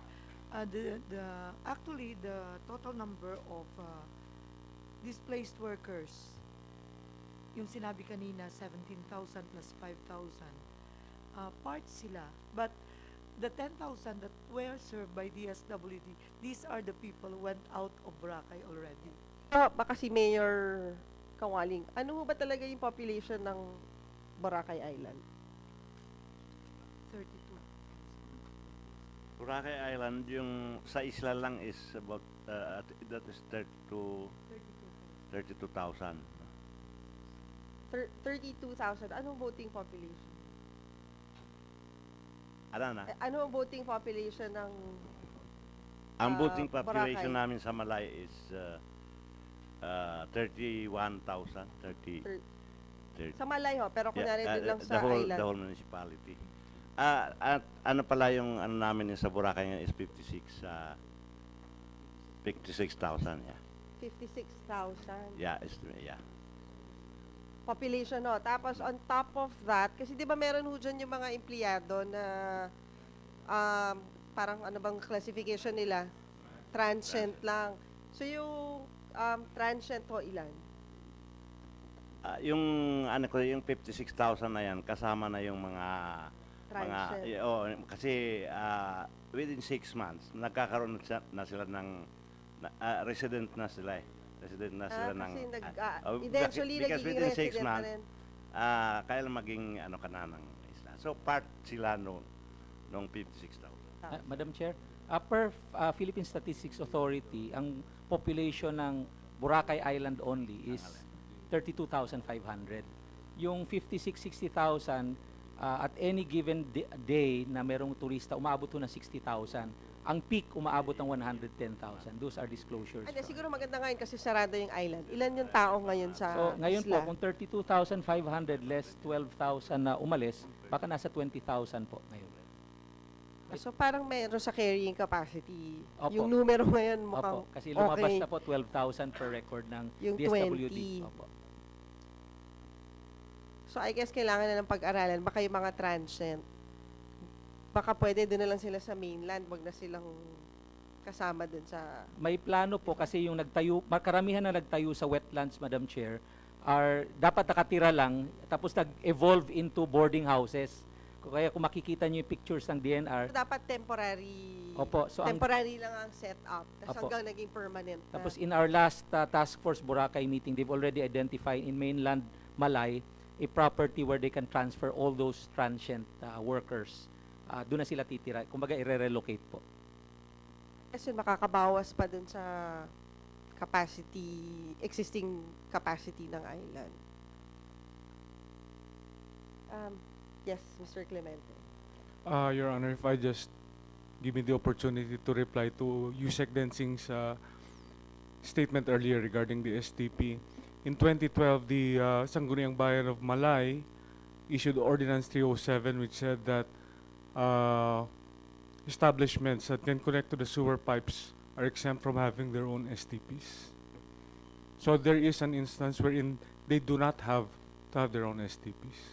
As Your long as they Honor, can connect. we've already asked we are already asking the municipality of Malay through the municipal council to amend that municipal ordinance, primarily because we want to require everybody to connect to the to connect to the sewage system, kasi yung naging problema po yan because everybody now has just an option whether to connect or not. They only need to prove that they have an STP or has a better way of disposing untreated water. So we're asking the municipality of Malay through their municipal council to have it amended to They have require to connect. yes, madam. Yes, Hindi, madam. kung if they have to connect, bakit pa sila magtatayo yung sarili nilang STP? Hindi, yun po yung sa 50 and above. May sarili dapat. All the rest, including residents, should tap to the STP. But yung 50 and above, why can't they just connect to the system? Ay, municipal ordinance po yun, Madam Chair. That if it's 50 and above, even that, in other words, that municipal ordinance was even prior to the DNR order which was recently issued by Yeah. Secretary So, Simato. Your Honor, the ano is why would DNR have to issue that? Pero Mayor, existing pa ho ba yung, did you amend that ordinance? Not yet. Yung 50 rooms and above, ano pa yan yung ordinance natin. Ginawa kasi natin yan, yung 50 rooms and above, dahil nga sa hindi kaya ng, kailangan yung every resource, yung resource na yan ay meron silang sariling sewage treatment plant, no? Para pag-discharge nila malinis yung ano. So kasi yung sewage ay yung drainage system natin is hindi kayang yung mga wastewater na So hindi pa ho na-amend yung, Hindi pa na-amend yung yan. municipal ordinance requiring 50 rooms and above na may sariling STP. hindi pa na. So kailangan talaga ho nila magtayo. May number na ho ba kaya kung ilang resort yung matatamaan nitong STP's requirement? Yung magsasarili sila. May numbers noon doon sa hindi ko lang nakuha. No? Pero I guess hindi ho siya na-enforce kasi bakit ngayon umaaray yung mga resort owners? Kasi nga ma'am, you have the option to, if you're connected to the BIWC pipes, you're exempt from having your own STP. May It's in the exemption ordinance. Kasi requirement kasi kailangan ng mga business establishment nakatap sa Boracay BWIC. sewage system, no? So para nang sa ganun ay yung problema lang kasi natin itong mga residential houses hindi sila makapag tap doon. So inuna ng Boracay sewage system itong mga business establishment dahil nga sa kapasidad rin, sa capacity ng central STP ng ano. So ngayon ini-improve na 'yan. Pinalalakihan na kayang ma-accommodate ng Boracay sewage system ang lahat ng magko-connect sa ano para wala ng problema, wala ng cesspool na Siguro dun sa mga wetland tsaka forest land, ilang percentage na demolish?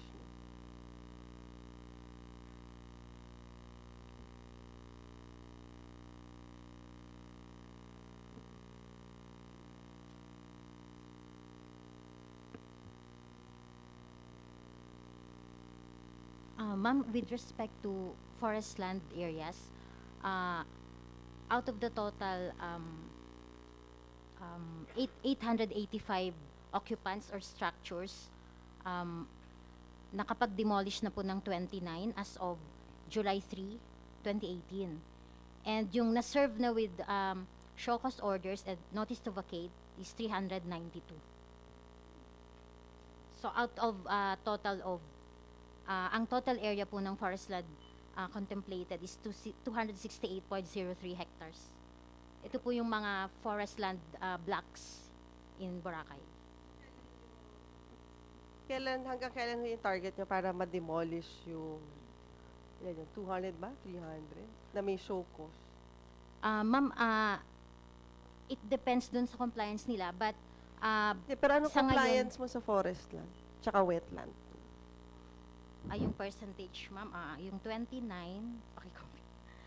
out of out of 885 na 29 pa lang yung na-demolish. Medyo mabagal kami dito, ma'am, kasi we are looking at dapat meron ng relocation site, because we consider kasi na madi-dislocate naman yung mga tao. So, Mostly ba residential yan? opo, So walang wetland na resort? Halo-halo to po, ma'am. So, wala akong breakdown kung ilan yung residential, ilan yung resort. So, ma'am, 3.2% pa lang po yung nag-demolish out of dun sa naserva ng notice to vacate. Medyo mabagal. So, by October ba, medyo nag-50, target niyo ba mag-50% na yan? I mean, kasi di ba hindi naman lahat ng establishment kailangan ng relocation. Yeah. Kasi yun lang yung residential. But kunyari, resort ka, I mean, hindi nyo naman kailangan magbigay ng relocation dun sa yes, ma'am. resort. We still have, isa pa to sa mga aspects na kailangan namin i-strategize.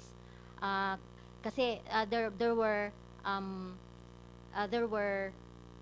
proposals na baka pwedeng pag-aralan na lang ng DNR kung ano yung gagawin dun sa mga structures na within forest lands. Baka pwedeng bigyan na lang ng tenure, but we are not yet deciding on this. Pinag-uusapan pa po. Wetland.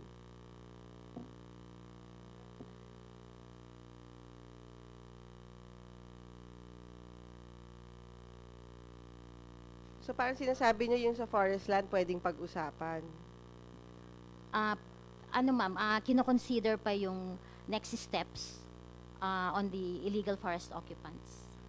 And but as of now, we want to make sure na yung mga tao naman hindi naman na-dislocate, na hindi na alam kung saan pupunta.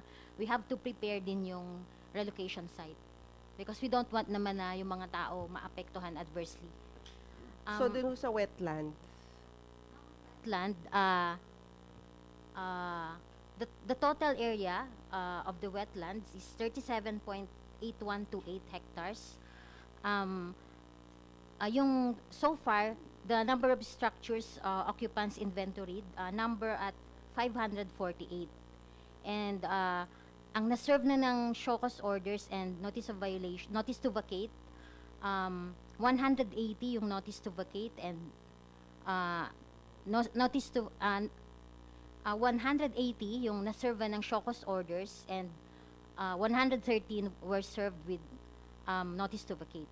And then yung na-demolish 29, and yung totally ongoing 6.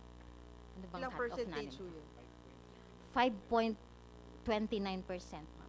Pero kayo pa ho nagde-demolish o yung tenant?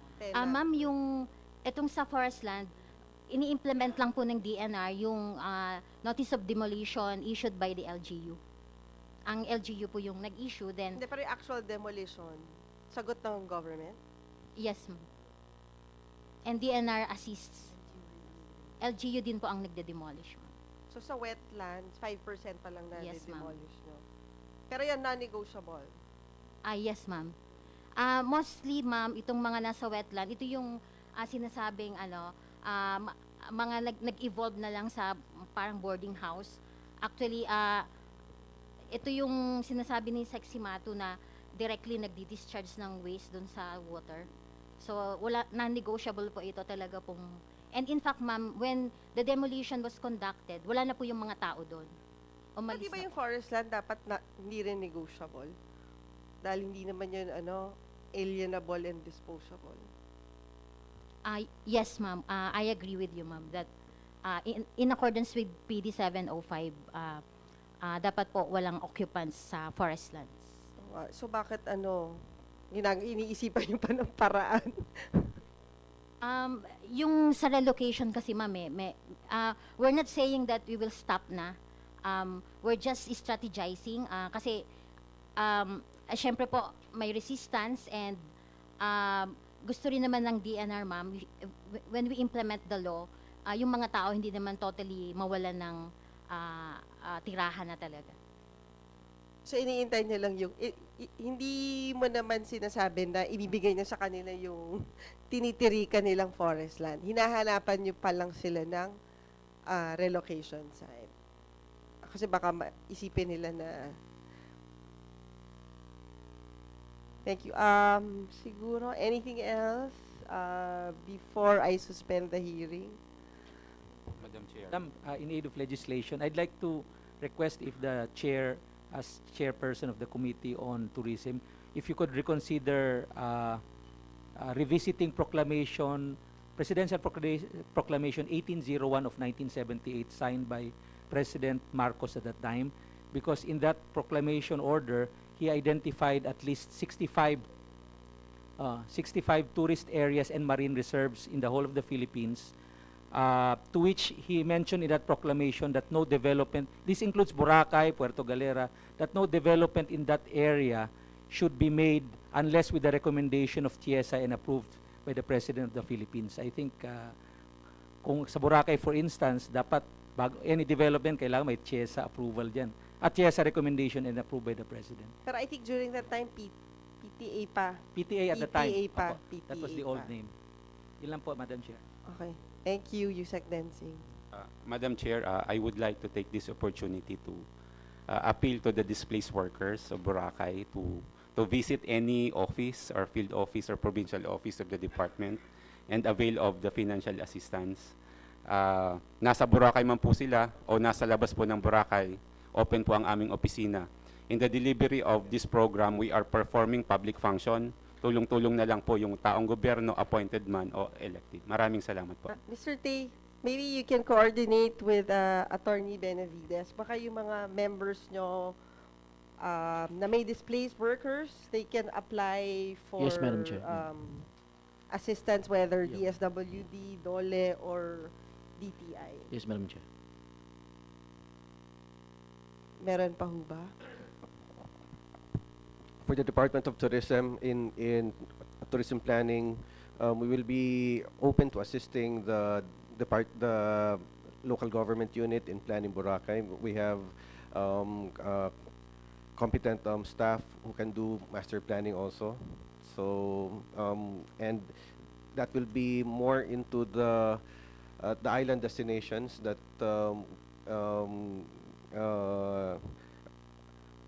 you will be doing in the inventory of the island destinations. So I think that the Department of Tourism will be very glad to be of assistance. For ASEC, may naka-aside na ba kayong budget for, kunwari, assistance nga dun sa reopening of Boracay in terms of marketing and promotions? May nakapark na bang funds for that? For the marketing of Boracay, the Department of Tourism right now is preparing for the marketing plan and communication plan, and we will be in partnership with the private sector in marketing the new Boracay. For example, this October, di ba yun yung sa London? Kasama na ba November, first week of November, di ba? Isasama na ba natin yung Boracay dun sa ibebenta natin this November? Dapat, ma'am, kahit ngayon kasama na rin. Yes. Eh, may problema pa nga tayo sa carrying capacity. Carrying capacity. But it should be, ma'am, by November. But as the president of TCP has told me once, that the name of Boracay should never disappear from the world. So therefore, TCP is also marketing Boracay so that we remain as a top of the mind. And I think at the end of the day, baka may win-win solution naman na, I mean, we will not harm Boracay, but at the same time, we can enjoy it. Diba? Siguro dapat yun yung end goal. O nga, ano tayo, Boracay 2.0. Ganun ba yung term ng millennial ngayon? Yes, Yusek Maglaya. Yes, ma'am. As we open new markets for Boracay products, we will continue to do that. Even as Boracay opens, we will continue to carry them in our Go Local stores, in pasalubong centers, in other airports and other resorts as well. Siguro before I end this hearing, Yusek Densing, wala ba kayong picture ng Boracay na pwede nyo namang ibida sa amin? Ang totoo niyan, Madam Chair, is ang nakatoka si Department of Tourism, yung before the closure and after the closure. Kasi ang daming lumalabas ngayon sa Facebook, pero with fake news. Parang minsan The before mapapaisip ka, totoo ba talaga itong before and after picture? Madam Chair, it would be better if you personally go there to see for yourself. Yung Bulabog Beach po sa likod, kung pumunta po kayo doon, very brown ho yun, tapos maamoy. Wala na ho yung amoy, then slowly nagiging blue na po yung Bulabog Beach. Hindi, pero ngayon yung USEC dancing yun, that is the dilemma. Kasi ngayon, okay, dalawa lang tao. Paano kung pumasok na ulit yung mga tao? But I am seriously considering na baka the next hearing will be done in Boracay or somewhere near Boracay. So with that, I would like to thank everybody, and for the meantime, this public hearing is hereby suspended. Maraming salamat po.